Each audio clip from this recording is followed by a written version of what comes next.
అందరూ అరుణాచలంలోకి ప్రవేశించలేరు. ఇది ఒక ఆ సిద్ధాంతం ఉంది. అయితే నాకు దీని గురించి కించిత్ అనుమానం ఉండేది. ఇది ఎప్పుడో ఉంటుంది కదా, ఇప్పుడు రైళ్లు వచ్చేసాయి, బస్సులు వచ్చేసాయి, అనేకం వచ్చేసాయి, ఇప్పుడు కూడా అలా ప్రతిబంధకాలు ఉంటాయా అని నాకు అనుమానం ఉండేది. నేను మొట్టమొదటిసారి అరుణాచలం వెళ్ళినప్పుడు, ఈ సభలో ఎవరైనా ఉన్నారో లేరో నాతో వచ్చిన వాళ్ళు, ఆ శంకరం గారు ఉన్నారేంటే మీరు సాక్ష్యం అయితే, మీకు అరుణాచలం గురించి నేను కొన్ని మాటలు విజ్ఞాపన చేస్తాను అని చెప్పి ఉన్నాను.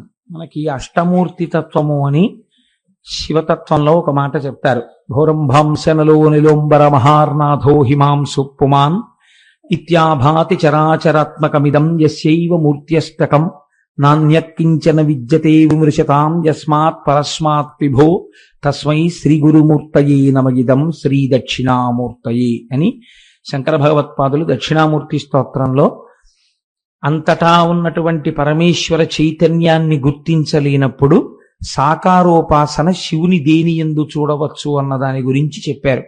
అందులోనే ఈ అష్టమూర్తి తత్వాన్ని చెప్తారు. కంచిలో పృథివీలింగం, జంబుకేశ్వరంలో జలలింగం, అరుణాచలంలో అగ్నిలింగం, చిదంబరంలో ఆకాశలింగం, శ్రీకాళహస్తిలో వాయులింగం, కోణార్కలో సూర్యలింగం, సీతాగుండంలో చంద్రలింగం, కాఠ్మండూలో యజమానలింగం. ఈ 8 అష్టమూర్తులు. ఈ 8 కూడా ఈశ్వరుడే. కాబట్టి నీ కంటితో చూసి ఉపాసన చెయ్యడానికి యోగ్యమైనటువంటి పరమశివ స్వరూపములు. ఇందులో మీకు కంచిలో ఉండేటటువంటి పృథివీలింగం మీకు తెలుసు. ఆ పృథివీలింగం కాంచీపురంలో ఉంది. కాంచీపురంలో ఒక గొప్ప విచిత్రం ఉందండి. కంచిలో 1000 పైచిలకు శివాలయాలు ఉన్నాయి. కానీ కంచి నగరం ఎక్కడ వరకు ఉందో ఆ పరిధిలో ఎక్కడ అమ్మవారు ఉండదు శివాలయంలో. అన్ని శివాలయాలకి కలిపి ఒక్కటే శక్తి కేంద్రం, కామాక్షి అమ్మవారి దేవాలయం. ఆఖరికి మసీదులకు సంబంధించినటువంటి ఊరేగింపులు కూడా కంచిలో చిత్రం ఏమిటంటే అమ్మవారి గుడికే ప్రదక్షిణం చేస్తాయి. అన్ని దేవాలయాలకు సంబంధించిన ప్రదక్షిణలు అమ్మవారి గుడిని ప్రదక్షిణంగా పెడతాయి. అంత పవిత్రమైనటువంటి క్షేత్రం కంచి. అసలు ఆ మాటకొస్తే దక్షిణ భారతదేశంలో ఉన్న ఏకైక మోక్షపురి కంచి. ఎందుకంటే అయోధ్య, మధుర, మాయా, కాశీ, కాంచి, అవంతిక, పురి, ద్వారవతి చైవ సప్తైతే మోక్షదాయక. అందులో దక్షిణ భారతదేశంలో ఉన్నది కంచి ఒక్కటే. అక్కడ ఉన్నది పృథివీలింగం. అందుకే మల్లె నూనెతో అభిషేకం, అక్కడ నీటితో చెయ్యరు. రెండవది జంబుకేశ్వరంలో జలలింగం. ఆ శివలింగం దగ్గర జంబుకేశ్వరంలో ఎప్పుడూ నీళ్లు ఊరుతుంటాయి, కానీ ఆ నీటిని ఎవరి మీద ప్రోక్షించడం కానీ అది చెయ్యరు. కాబట్టి నీరు శివుడే అని చెప్పడానికి జలలింగమై ఉన్నాడు. మూడవది చిదంబరంలో ఆకాశలింగం. నేను తరచూ దీని గురించి మీకు చెప్తుంటాను. చిదంబరంలో ఉండేటటువంటి స్వామిని సాకారుడిగా చూడాలంటే కనక సభ అంటారు దాన్ని. అక్కడ నటరాజస్వామిగా చూడాలి. ఒకచో ఒక గమ్మత్తైన విషయం చెప్తారు. నటరాజస్వామి వారికి కాళికాదేవికి పోటీ జరిగింది. ఇద్దరిలో ఎవరు ఎక్కువ తాండవము చేయగలరు అంటే, స్త్రీ చేస్తే తాండవము అనరు, లాస్యము అంటారు. ఎవరు చేయగలరు? దీన్ని నాకు తెలిసినంత వరకు విశాఖపట్నంలో సంపత్ కుమార్ బృందం అని ఒకటి ఉండేది. మహానుభావుడు ఆంధ్రజాలరీ చేస్తుండేవారు ఆయన. నేను ఆ రోజుల్లో విశాఖపట్నంలో ఉద్యోగం చేసేవాడిని. ఇంటికి వచ్చేస్తూ సాంబమూర్తి కళామందిరంలో కూర్చుంటే నిజంగా ఆయన ఆ జాలరీ వేషంలో ఆ పడవ ఆ సముద్రంలో తెడ్డు వేస్తూ విడుతున్న దృశ్యాన్ని చేసేవారు. అద్భుతం. మహానుభావుడు ఉమా సంపత్ అని ఆయన భార్య గారు ఉండేవారు. వాళ్ళిద్దరూ ఇది చేస్తుండేవారు. ఈ తాండవము, లాస్యము ప్రదోష వేళలో నిజంగా కైలాస పర్వతం మీద ఉన్నట్టుండేది. అది చేసినప్పుడు శంకరుడు ఎలా నర్తిస్తే కాళిక అలా నర్తించింది. అసలు ఇద్దరిలో ఎవరు నటరాజని పిలవాలి అన్న విషయం తేలలేదు. ఈ స్థితికి వెళ్ళిపోయిన స్థితిలో శంకరుడు ఏం చేశాడంటే, ఇంకా అక్కడే పళ్ళెంలో ఉన్న కుంకుమనందు తన బొటనవేలిని ముంచి ఎత్తి కాళికాదేవి యొక్క లలాటమునందు బొట్టు పెట్టాడు అని ఒకచో నేను చదివిన విషయం మీకు ప్రస్తావన చేస్తున్నాను. కానీ స్త్రీ పురుషుడి ముందు అంత పైకి కాలెత్తి లలాటమును తాకదు కనుక సిగ్గుపడి కాళికాదేవి నిలబడిపోయింది. ఇప్పుడు నటరాజమూర్తిగా శంకరుడికి అభిషేకం చేశారు. నటరాజమూర్తి అంటే దాని స్థితి వేరు. అసలు సృష్టి స్థితి ప్రళయకర్తగా శివుడు ఉంటే దాన్ని నటరాజస్వామి అంటారు. ప్రతి కదలిక ఆయనదై ఉంటుంది. అటువంటి నటరాజస్వామిగా కనక సభలో ఉంటాడు. అదే స్వామి ఆకాశలింగంగా అంతరాలయంలో ఉంటాడు. ఆకాశలింగం అంటే మీరు చిదంబరం వెడితే మీ దగ్గర మారేడు దళాలతో ఉన్నటువంటి మాలలు తీసుకుంటారు, తీసుకెళ్లి ఓ గోడ మీద వేస్తారు. వేస్తే పాపం కొంచెం తెలియని వాళ్ళు ఏం చేస్తారంటే శివలింగం ఎక్కడండి, శివలింగం ఎక్కడండి అని ఇలా ఇలా చూస్తూ ఉంటారు. చూస్తుంటే ఆఖరికి వాళ్ళు ఇంకా పదండి అయిపోయింది పూజ అంటారు. అయిపోయింది పూజ అంటే అసలు శివలింగమే కనపడలేదు. ఇంత దూరం వచ్చిన వాళ్ళు బెంగెట్టుకుని అసలు శివలింగం ఏదండి అంటారు. అంటే వాళ్ళు ఇదే శివలింగం అని గోడ చూపిస్తారు. ఇదేమిటి ఇది శివలింగం ఏమిటి అనుకుని వెళ్ళిపోతే అక్కడ ఉన్న వాళ్ళు అంటారు, అర్థం కాకపోతే అది చిదంబర రహస్యం అంటే. చిదంబర రహస్యం అంటే ఏమిటంటే ఆకాశము అంటే అంతటా వ్యాప్తి చెందినది. అంతటా ఉన్న శివుణ్ణి ఎక్కడున్నాడని మళ్ళీ ప్రత్యేకం మీరు చూపిస్తారు. అందుకని అక్కడ ఏం ఉండదు, గోడ ఉంటుంది, దానికే పూజ అంతే. అంతటా ఉన్నాడు, అది లోపల తెలుసుకుని పూజ చేయడం. కాబట్టి చిదంబరం ఆకాశలింగం, శ్రీకాళహస్తి వాయులింగం. మీకు తెలుసు అక్కడ 2 జ్యోతులు వెలుగుతుంటాయి ఎప్పుడు. మనకి సైన్స్ లో ఏమిటంటే ఆక్సిజన్ లేకపోతే దీపం నిధనం అయిపోతుంది అని. అందుకని విదేశీయులకి ఎంతసేపు కూడా మనకి ఉన్నటువంటి ఆరాధనా విధానాన్ని వాళ్ళు హేతువుని చూడడానికి ప్రయత్నించేవారు. కాబట్టి విదేశీ పరిపాలనలో ఏం చేశారంటే శ్రీకాళహస్తిలోకి గాలి రాకుండా దేవాలయాన్ని మూసేశారు. ఆక్సిజన్ అయిపోతుంది కదా, అప్పుడు ఈ దీపాలు ఏమవుతాయో చూద్దాం.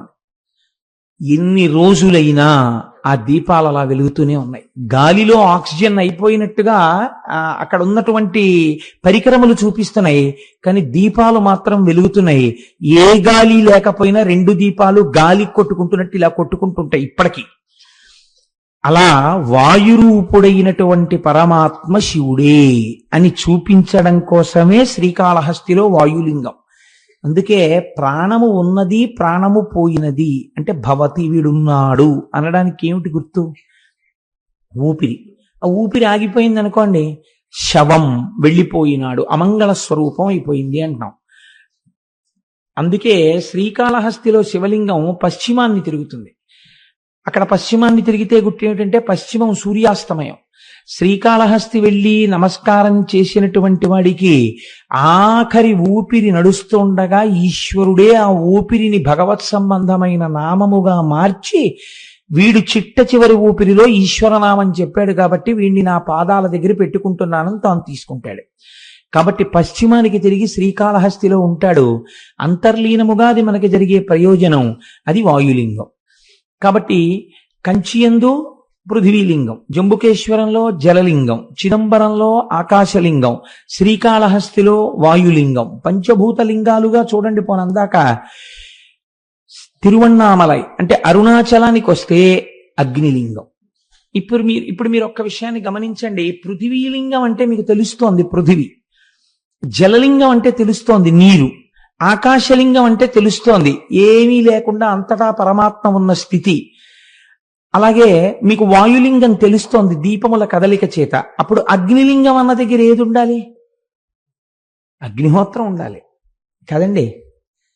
మీరు అరుణాచలంలో శివలింగం దగ్గరికి వెళ్ళి దర్శనం చేసుకున్నారనుకోండి, ఏ ప్రశ్న వెయ్యాలి గురువుని శిష్యులు? అయా, కంచి వెడితే పృథ్వీలింగం ఉందండి, మిగిలిన చోట్ల భూతములు తెలుస్తున్నాయి, మరి ఇక్కడ కూడా అగ్నిహోత్రం ఉండాలి కదండి, ఇక్కడ అగ్నిహోత్రం లేదు కదా, మరి ఇది అగ్నిలింగం అని ఎలా పిలుస్తారు అని అడగాలి కదా.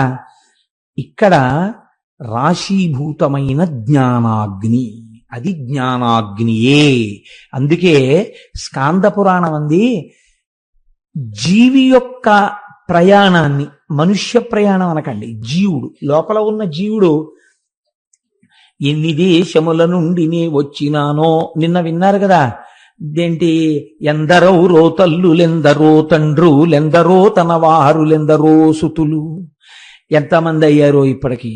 కాబట్టి ఈ జీవయాత్ర వెళ్ళిపోతూనే ఉంది. ఏ దేశమున నుండి ఈ చటకు వచ్చి తినో, ఏ అమెరికాలో పుట్టామో, భోగదేశాల్లో, అదృష్టం కొద్దీ ఇప్పుడు కర్మభూమిలోకి వచ్చాం, పుణ్యభూమిలోకి.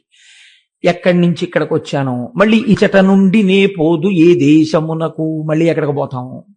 కాబట్టి జీవకోటి యాత్రలో ఒక అడ్డంగా గీత పెడతారట. ఏమా గీత అంటే అరుణాచల ప్రవేశమునకు పూర్వము, అరుణాచల ప్రవేశము తదనంతరము. అరుణాచలేశ్వరుడు దర్శనం పెట్టరు, మీరు జాగ్రత్తగా గుర్తుపెట్టుకోండి. అరుణాచల ప్రవేశమునకు పూర్వము, అసలు అరుణాచలంలోకి ప్రవేశించాడా ఇది చూస్తారు. రెండవది అరుణాచల ప్రవేశమునకు తరువాత. అరుణాచలంలో ఒకసారి ప్రవేశిస్తే ఆ జీవి యొక్క జీవితం ఇంకొకలా ఉంటుంది. అక్కడి నుంచి గీత కొట్టి ఇంకోలా చూస్తారు. కాబట్టి అందరూ అరుణాచలంలోకి ప్రవేశించలేరు. ఇది ఒక సిద్ధాంతం ఉంది. అయితే నాకు దీని గురించి కించిత్ అనుమానం ఉండేది. ఇది ఎప్పుడో ఉంటుంది కదా, ఇప్పుడు రైళ్లు వచ్చేసాయి, బస్సులు వచ్చేసాయి, అనేకం వచ్చేసాయి, ఇప్పుడు కూడా అలా ప్రతిబంధకాలు ఉంటాయా అని నాకు అనుమానం ఉండేది. నేను మొట్టమొదటిసారి అరుణాచలం వెళ్ళినప్పుడు, ఈ సభలో ఎవరైనా ఉన్నారో లేరో నాతో వచ్చిన వాళ్ళు, శంకరం గారు ఉన్నారేంటే మీరు సాక్ష్యం అయితే, నాకు ఈ అనుమానం ఉండేది. చిత్రం ఏంటంటే, మేము చెన్నై నుంచి అరుణాచలం వెడుతుంటే వ్యాన్ బరస్ట్ అయిపోయింది. బరస్ట్ అయిపోతే దిగిపోయి కూర్చున్నాం. వాడు వెళ్ళి టైర్లు తెచ్చి మళ్ళీ టైర్లు మార్చాడు. మళ్ళీ కొంచెం దూరం వెళ్ళింది, మళ్ళీ బరస్ట్ అయిపోయింది. చీకటి పడిపోతోంది. రోడ్డు మీద నిలబడిపోయాం. మేము అరుణాచలంలోకి ప్రవేశించలేదు. అప్పుడు నాకు అర్థమైంది, ఎన్నున్నా అరుణాచల ప్రవేశానికి ఈశ్వర అనుగ్రహమే కారణం కావాలి అని. ఇప్పుడు రోడ్డు మీద కూర్చుని భగవన్నామాలు చేశాం. చేసిన తర్వాత చిత్రం ఏంటంటే ఇంకా ఆకుండా వ్యాన్లో అరుణాచలం వెళ్ళిపోయి. కాబట్టి అప్పటికీ ఇప్పటికీ అది సత్యమే. ఈశ్వరుడు మాకు వెంటనే వచ్చిన అనుమానాన్ని నివృత్తి చేసేసాడు. కాబట్టి అరుణాచలం అంత పరమపావనమైనటువంటి క్షేత్రం. అయితే ఏమంటే అది కేవలము జ్ఞానాగ్నియేనా? మరి పంచభూతములలో అగ్నికి అప్పుడు ఇంకొక లింగం ఉండాలి కదా అని మీకు అనిపించవచ్చు. చాలా మంది పెద్దలు ఏం చెప్తారంటే ఇది సత్యమే. అరుణాచలంలో ఉన్నటువంటి శివలింగమునకు కొంచెం దగ్గరగా కూర్చుంటే అంతరాలయంలో నీకు ఉక్క పోసేసి చెమటలు పట్టేసి ఏదో కొంచెం వేడితోటి సతమతం అయిపోతున్నట్టుగా అనిపిస్తుంది. అది చాలా తీవ్రమైన అగ్ని అనుకోండి, మీరు తట్టుకోలేరు సెగ. అందుకని ఈశ్వరుడు అగ్నిహోత్రము తానే అని అలా నిరూపిస్తూ ఉంటాడు. అటువంటి పరమపావనమైనటువంటి క్షేత్రము ఆ తిరువణ్ణామలైలో ఉన్నటువంటి అరుణాచలేశ్వరుడు. అయితే ఈ అరుణాచలం గురించి ప్రత్యేకముగా నేను ప్రస్తావన చేస్తాను ఇవాళ. రేపు భగవాన్ రమణుల గురించి ప్రస్తావన చేస్తాను అనడం వెనకాతల ఒక ఆర్తి ఉంది. ఎందుకు నేను దాని గురించి ప్రత్యేకం ప్రస్తావన చేస్తాను అని అనవలసి వచ్చిందంటే, మనకి ఒకానొకప్పుడు శంకరుండి దేవతలు మనుష్యులు అందరూ ప్రార్థన చేస్తే ఆయన ఇచ్చినటువంటి వరములుగా 4 చెప్తారు. దర్శనాత్ అభ్రసదసి, చిదంబరమునందు జ్ఞానముతో దర్శించుట, అంతటా ఈశ్వరుడు ఆకాశరూపుడయ్యున్నాడు అని దర్శనం. అదంత జ్ఞానంతో దర్శనం చేయడం అందరికీ కుదురుతుంది, కుదరకపోతుంది. కాబట్టి ఈశ్వర ఇంకొక మాట చెప్పన్నారు, దర్శనాద్దభ్ర సరసి, చేత కాకపోతే జననాత్ కమలాలయే. కమలాలయే అంటే తిరువారూరు. నువ్వు కమలాలయంలో పుడితే నీకు మోక్షం ఇస్తానన్నాడు స్వామి. చాలా బాగుంది కానండి, పుట్టడం మా చేతిలో ఉందా? ఎక్కడ పుడతాము?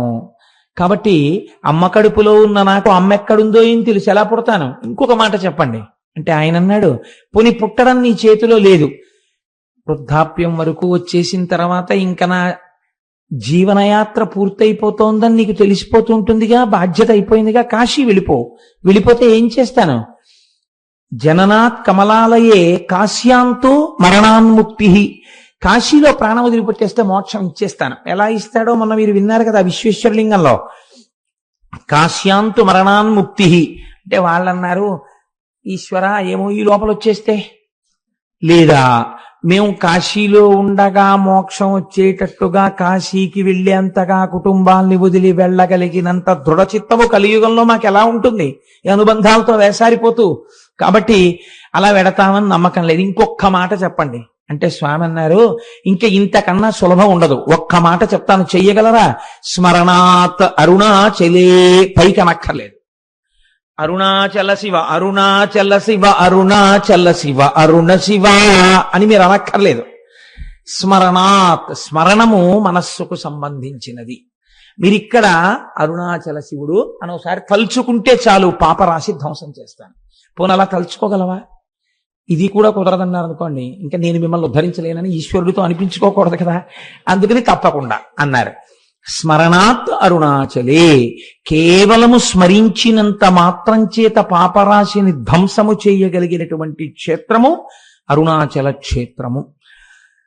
ఇక్కడ ఒక గమ్మత్తు మీకు భారతదేశం మొత్తం మీద ఎక్కడా లేనటువంటి రీతిలో అరుణాచలంలో పరమశివుడు 3గా కనపడుతూ ఉంటాడు అని పురాణం చెప్తుంది. మూడుగా ఇందులో అరుణాచలం వెళ్ళిన వాళ్ళు చాలా మంది ఉన్నారని నేను అనుకుంటున్నాను. నాకు తెలియడం కోసం, సంతోషించడం కోసం అరుణాచలం వెళ్ళిన వాళ్ళు ఎంతమంది ఉన్నారో ఒక్కసారి చెయ్యెత్తండి సభలో. ఓ చాలా మంది ఉన్నారండి వెళ్ళవలసిన వాళ్ళు. చాలా సంతోషం. ఈ మాట ఎప్పుడైనా ఈశ్వరుడు మనందరినీ కలిపి తీసుకెళ్ళుగాక అని సంకల్పం చేద్దాం. స్మరణాత్ అరుణాచలి. ఆ అరుణాచలం దాని గురించి శాస్త్రం ఒక మాట చెప్తుంది. అరుణాచల క్షేత్రమునందు శివుడు మూడుగా కనపడుతూ ఉంటాడు. అరుణాచలంలో ఒక పెద్ద పర్వతం ఉంది, దాని పేరే అరుణాచలము. అంటే అచలము అని కదండి, అచలం అంటే కొండ. ఒక పెద్ద కొండ ఉంది, దానికి ప్రదక్షిణం చేయాలంటే 14 కిలోమీటర్లు నడవాల్సి ఉంటుంది. ఆ కొండ శివుడే, కొండయే శివుడు అక్కడ. అందుకే మీరు చూస్తే ఒక చిత్రమైన బోర్డులు కనపడుతుంటాయి. Absorbed into the lotus feet of Arunachala అని ఉంటాయి. రమణాశ్రమంలో అక్కడే ప్రాణాలు విడిచిపెట్టేసిన వాళ్ళని సమాధులు చేస్తే అక్కడ బోర్డులు పెడతారు, వీళ్ళ పేరు ఇది, absorbed into the lotus feet of Arunachala అంటారు. అరుణాచల పాదములు అని పిలుస్తారు ఆ కొండ కింద ఉన్నటువంటి భాగాన్ని. ఆ కొండకి ప్రదక్షిణం చేస్తారు. ఈ కొండకి ప్రదక్షిణం చేస్తే అక్కడ మీరు నమ్మండి నమ్మపోండి, నాకు పరమ విశ్వాసముతో కూడుకున్న విషయం, ఎన్ని కోట్ల జన్మల పాపములో అక్కడ దగ్ధమవుతాయని. భగవాన్ రమణుల్ని ఎవరైనా చూడ్డానికి వెడితే అరుణాచలంలో ఆయన మొదట ఒక ప్రశ్న వేసేవారు, గిరి ప్రదక్షిణం చేశారా అని అడిగేవారు. వాళ్ళు మళ్ళీ ఓ గంట పోయాక కనపడేవారు, భగవాన్ మీరు చెప్పినట్టుగా గిరి ప్రదక్షిణానికి వెళ్ళొచ్చాం అనేవారు. ఎలా వెళ్ళారు అంటే ఆటోలో వెళ్ళామండి అనేవారు. ఏదో వయస్సు అయిపోతే వాళ్ళని నేను తప్పు పట్టట్లేదు, అయితే ప్రదక్షిణ పుణ్యం ఆటోదా మీదా అని అడుగుతుండేవారు ఆయన. కాబట్టి ఆ గిరి ప్రదక్షిణం అనేటటువంటిది మనం ప్రయత్నపూర్వకంగా చెయ్యాలి. అక్కడ చిత్రం ఏంటంటే, మీరు ప్రదక్షిణం ప్రారంభం చెయ్యగానే సాధారణంగా రమణాశ్రమం దగ్గర నమస్కారం చేసి కొంచెం 4 అడుగులు వెయ్యగానే ఒక వినాయకుడి గుడి ఉంటుంది, అక్కడ నమస్కారం చేసి అరుణాచలానికి ప్రదక్షిణానికి బయలుదేరుతారు. బయలుదేరినప్పుడు మొట్టమొదట దక్షిణ దిక్కున కనపడేటటువంటి లింగం యమలింగం. దక్షిణ దిక్కున మరి యమధర్మరాజు కదండి, అందుకని యమ ప్రసాదాత్ ఆయుర్వర్ధనమశ్నుతే అని చెప్తాం మనం ఆశీర్వచనంలో. దక్షిణ దిక్కున ఉన్నటువంటి యమధర్మరాజు గారి యొక్క అనుగ్రహము చేత నీకు ఆయువు వృద్ధి అగుగాక.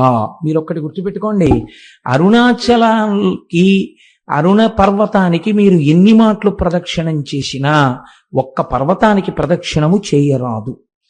అరుణాచలం పర్వతం చుట్టూ ఉన్న అన్ని ఆలయములను దర్శనము చేస్తూనే ప్రదక్షిణం చెయ్యాలి తప్ప వాటిని విడిచిపెట్టి ప్రదక్షిణం చెయ్యకూడదు. అలా ఎందుకు చెయ్యకూడదో నేను ఈ మధ్య ఉపన్యాసంలో ఒక రోజున చెప్పాను, చరివిత చరణంగా మళ్ళీ చెప్పవలసిన అవసరం లేదు. అయితే ఈ దక్షిణ దిక్కున ఉన్నటువంటి యమలింగానికి అరుణాచలంలో ఒక ప్రత్యేకత ఉన్నది అంటారు.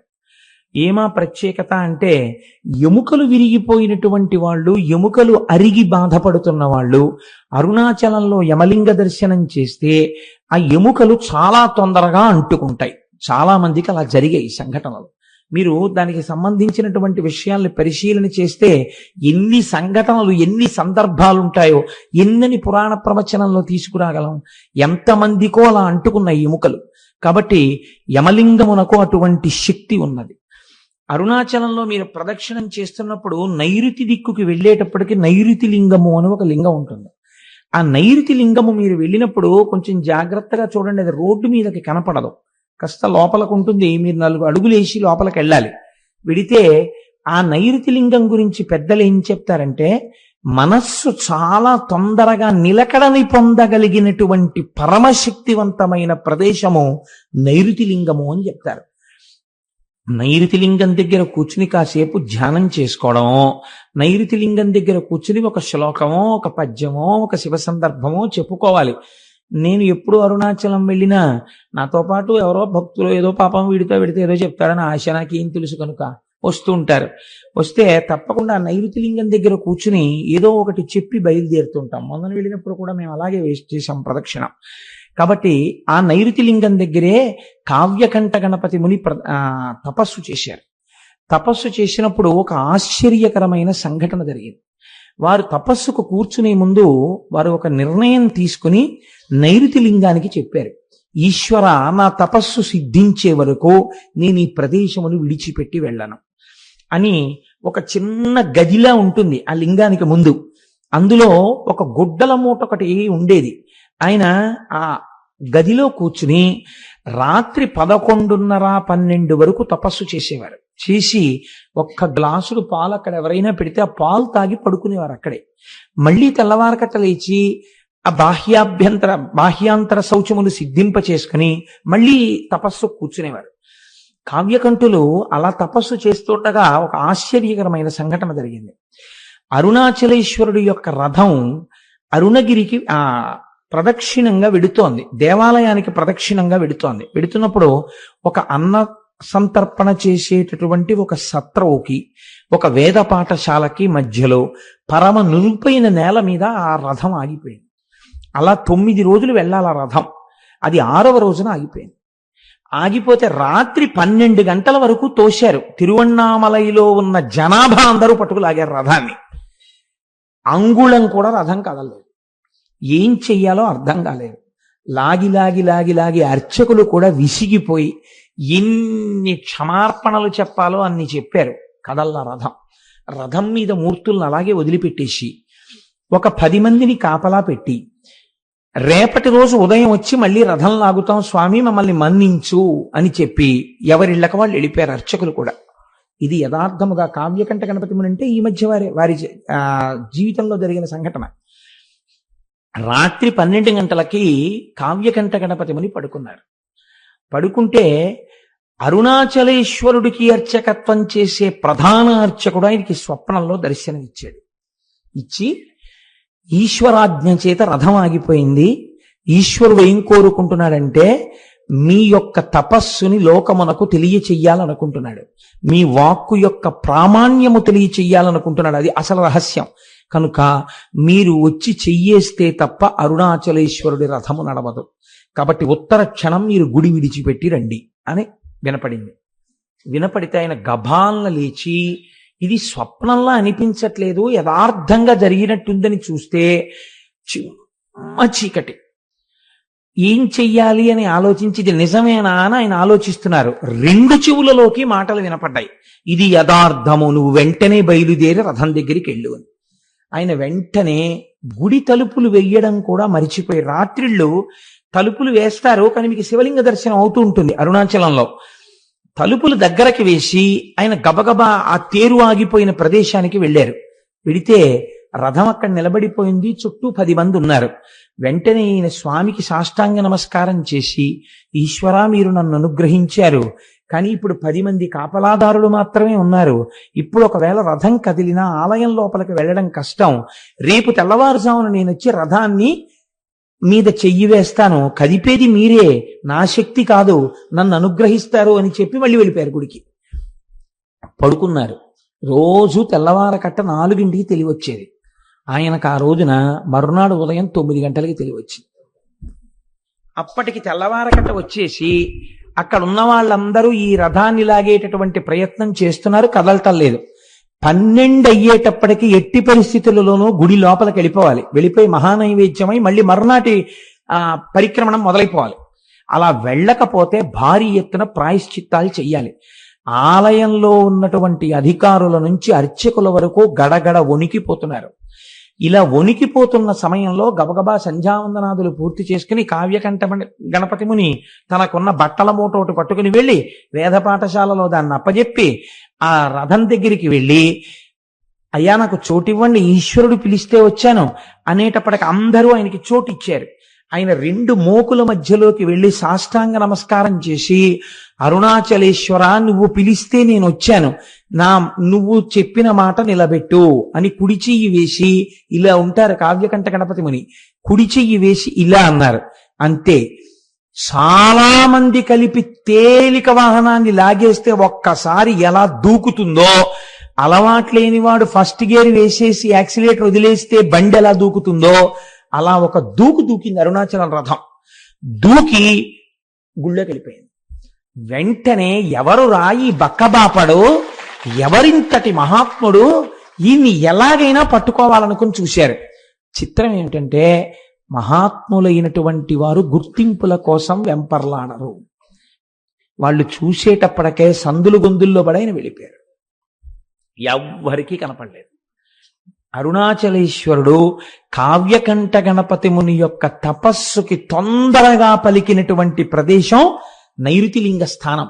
కాబట్టి ఆ నైరుతి లింగం దగ్గరికి వెళ్ళినప్పుడు మనం ప్రత్యేకించి అరుణాచలేశ్వర నీ అనుగ్రహాన్ని మా యందు ప్రసరించు అని మనం చక్కగా అక్కడ నమస్కారం చేసుకోవాలి. అరుణగిరికి తప్పకుండా ప్రదక్షిణం చెయ్యండి అని అనడం వెనకాతల ఒక కారణం ఉంది. మీరు వెళ్ళేటప్పుడు అన్ని దిక్కుల యందు మీకు ఆ ఆలయాలు కనపడతాయి. చంద్రలింగం, సూర్యలింగం, ఉత్తరాన కుబేరలింగం, ఈశాన్యంలో లింగం, ఆగ్నేయంలో లింగం, అన్ని శివాలయాలు ఉంటాయి. ఉత్తరలింగాన్ని కుబేరలింగం అని పిలుస్తారు. ఉత్తరలింగం దగ్గరికి వెళ్ళి మీరు ప్రార్థన చేశారనుకోండి, ఐశ్వర్య సంపత్తి కలుగుతుంది.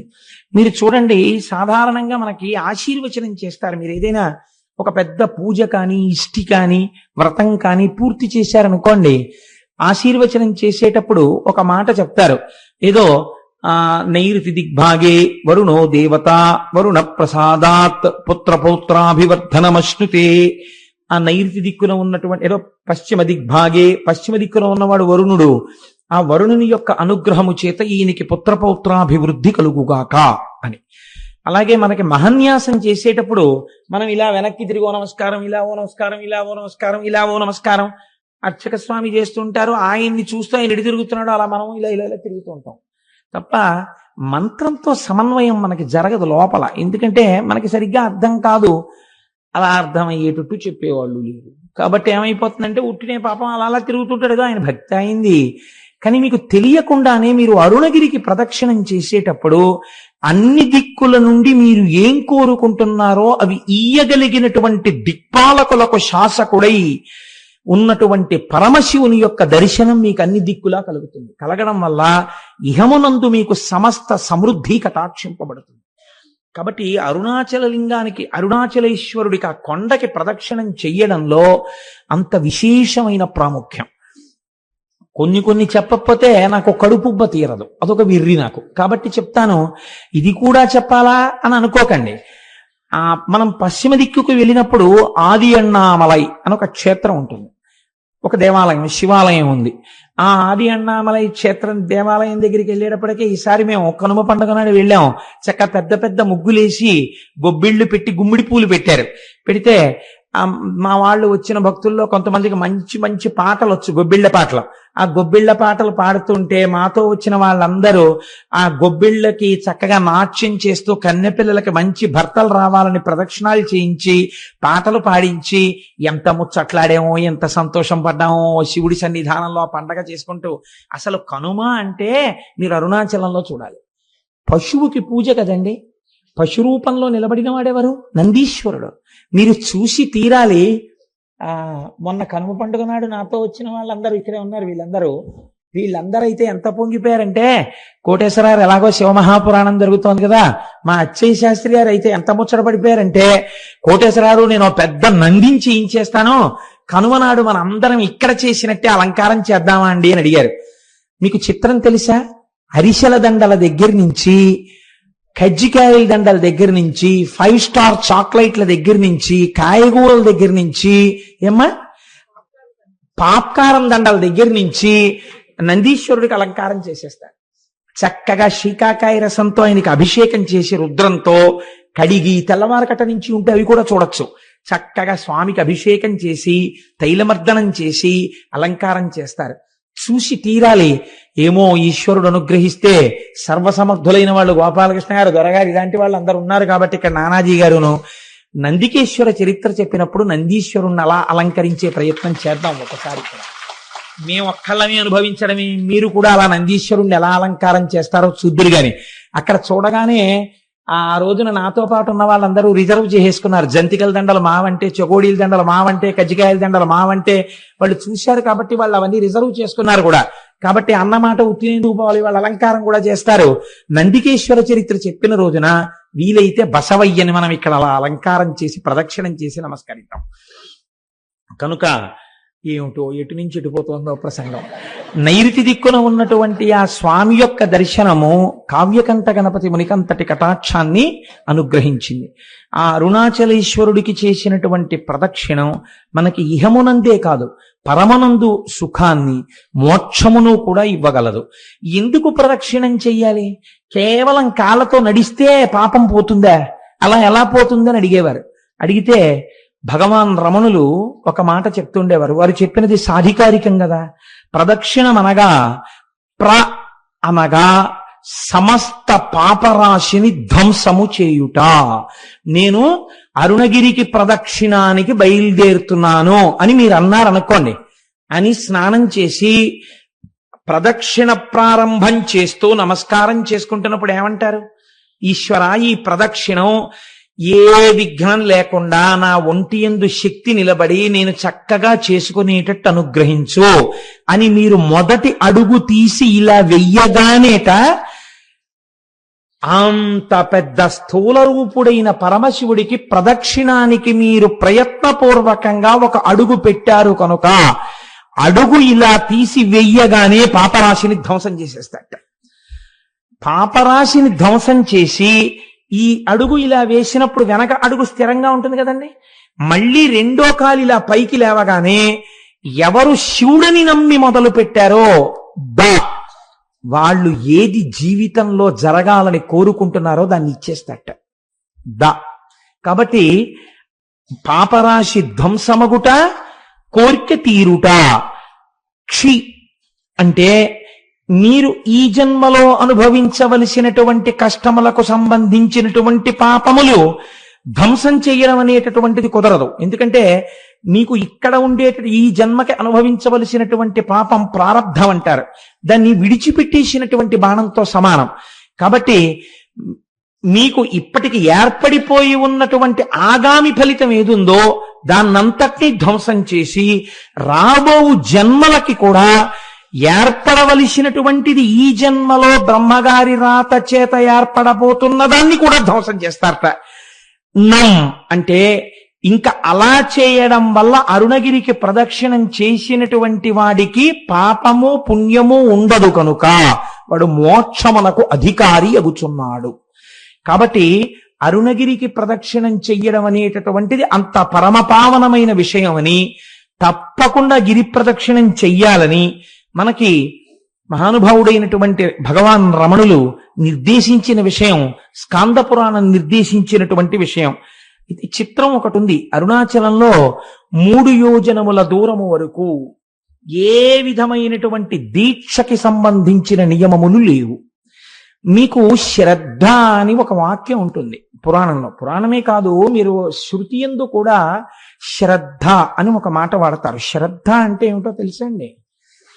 నీకు ఇక్కడ నీవు ఇలా ఉండవచ్చు అన్నప్పుడు నమ్మి మీరు అలా ఉండాలి అని శాస్త్రం అంటుంది. మీరు ఇలా ఉండు అని చెప్పినప్పుడు నేను అలా ఉండను అని మీరు అన్నారనుకోండి, మీ అంత మీరుగా కొన్ని సిద్ధాంతాలని తీశారనుకోండి, అది ఆ క్షేత్రము యొక్క ప్రమాణమును అవమానించుట చెయ్యకూడదు. అందుకే రమణులంతటి వారు అమ్మగారు నేను ఇక్కడ ఉల్లిపాయలు తిన్నంటే ఈవిడ ఉల్లిపాయ తింటే ఈవిడ మోక్షానికి అడ్డొస్తుందిట అనేవారు. 3 యోజనముల దూరంలో అక్కడ ఏ విధమైనటువంటి దీక్షా నియమములు లేవు. ఇది ఎంతవరకు నిరూపణమైందో తెలుసా అండి? భగవాన్ రమణులు ఒక తెల్లటి గోచి మాత్రమే పెట్టుకునేవారు.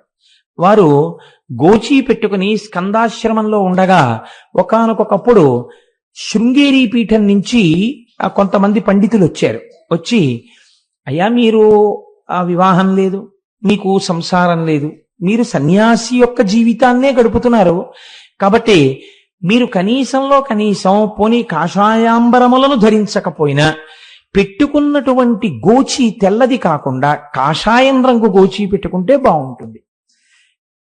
అందుకే జ్ఞానముతో నిండినటువంటి వారు కాబట్టే సన్యాసి శరీరాన్ని విడిచిపెడితే ఇక దహనం చేయరు. అది జ్ఞానాగ్నితో కూడిన శరీరం కాబట్టి భూస్థాపితం చేస్తారు.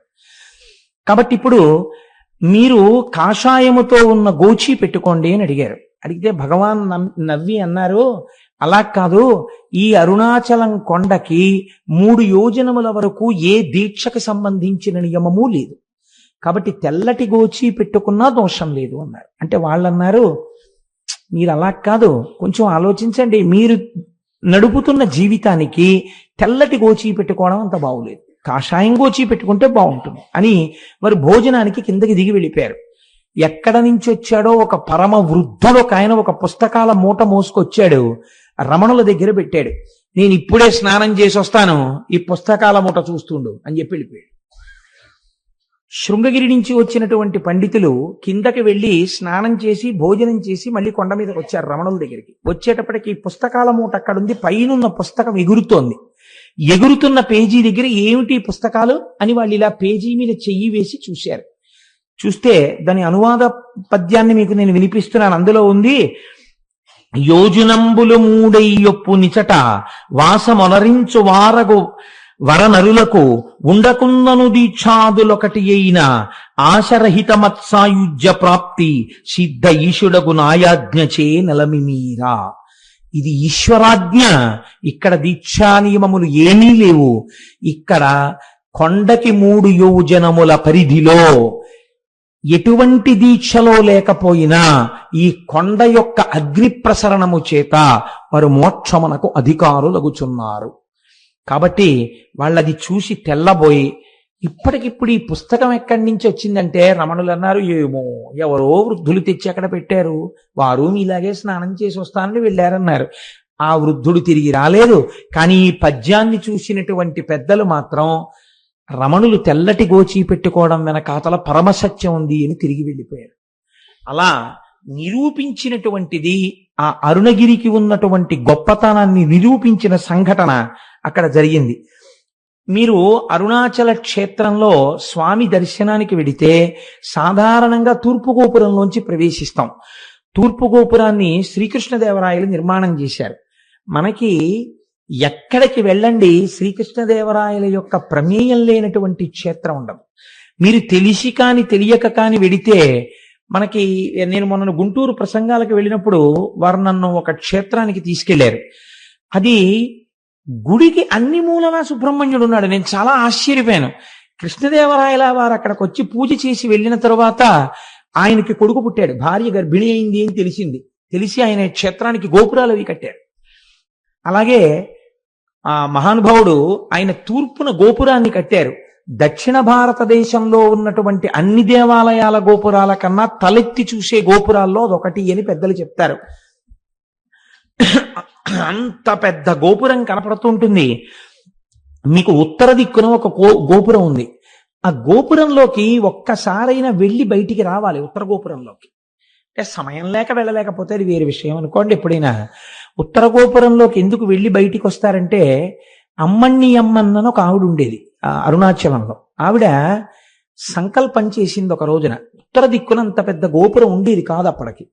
ఆవిడ ఏమనుకుందంటే, ఈశ్వర, నేను ఐశ్వర్యవంతురాలను కాను, నేను ప్రతి ఇంటికి వెళ్ళి చందా అడుగుతాను, వచ్చినటువంటి డబ్బులతో గోపురం కడతానని ఆవిడ ప్రతి ఇంటి ముందుకి వెళ్ళి నిలబడితే ఇంట్లో ఎక్కడో బీరువా తాళం వేసి లోపల ఉన్న చెస్ట్ లో ఎంత డబ్బు ఎన్ని డినామినేషన్స్ లో ఉన్నాయో ఆవిడకి కనపడేది. ఆవిడ ఇంటి ముందు నిలబడి, ఉత్తర గోపురం కడదామనుకుంటున్నాను, మీ ఇంట్లో 12,346 రూపాయల 62 పైసలు ఉందిగా బీరువాలో, ఇన్ని 100 కాగితాలు ఉన్నాయిగా, ఇన్ని 50 కాగితాలు ఉన్నాయిగా, గుడి కట్టడానికి చందా ఇయ్యి అనేది. ఇంట్లోకి వెళ్ళి డబ్బులు ఎక్కడితే అంతా ఉండేది. ఇంట్లో ఎక్కడ దాచినా ఆవిడ చెప్పేది. అందుకని ఆవిడ వచ్చేటప్పటికే పట్టుకెళ్ళి చందా ఇచ్చేసేవాడు. అలా ఆ అమ్మణ్యమ్మన్ సంపాదించినటువంటి చందాల రూపంలో వచ్చినటువంటి సొమ్ముతో ఆవిడ పెద్ద గోపురం కట్టింది. ఆ గోపురాన్ని అమ్మణ్యమ్మన్ గోపురం అని పిలుస్తారు ఇప్పటికీ. మీకు బహుశా ఇలా ఎక్కడా ఉండదు, ఒక్క అరుణాచలంలో మాత్రం ఆ గోపురం ఉంటుంది. అది అమ్మవారి అనుగ్రహంతో అటువంటి స్థితి కలిగింది కాబట్టి తప్పకుండా ఉత్తర గోపురంలోంచి ఒకసారి బయటికి వెళ్ళి లోపలికి వస్తూ ఉంటారు. సరే, మీకు ఈ అరుణాచలం దేవాలయంలోకి ప్రవేశించగానే ఒక సుబ్రహ్మణ్యేశ్వర స్వామి వారి యొక్క దేవాలయం కనపడుతుంది. అందులో మనందరం వెళ్ళి దర్శనం చేసుకున్నాం కదండి, వెడుతూనే వెళ్ళాము. ఆ సుబ్రహ్మణ్యేశ్వర స్వామి వారి దేవాలయం ఒక చిత్రమైనటువంటి దేవాలయం. ఎందుచేత అంటే అరుణగిరినాథుడు అని ఒక మహాభక్తుడు ఒక ఆయన ఉండేవాడు ఆ తిరువణ్ణామలైలో. ఆ అరుణగిరినాథర్ ఒకానొకప్పుడు చాలా దోషభూయిష్టమైన జీవితాన్ని గడిపాడు అని ఆయన జీవిత చరిత్ర చెప్తోంది. ఎందుచేత అంటే తల్లిదండ్రులు చనిపోతూ అక్క చెల్లెలకు అప్పచెప్పారు. కానీ ఆవిడ ఎంత కష్టపడి పెంచినా ఈయన మాత్రం దోషభూయిష్టమైనటువంటి నడువడితో ఉండేవాడు.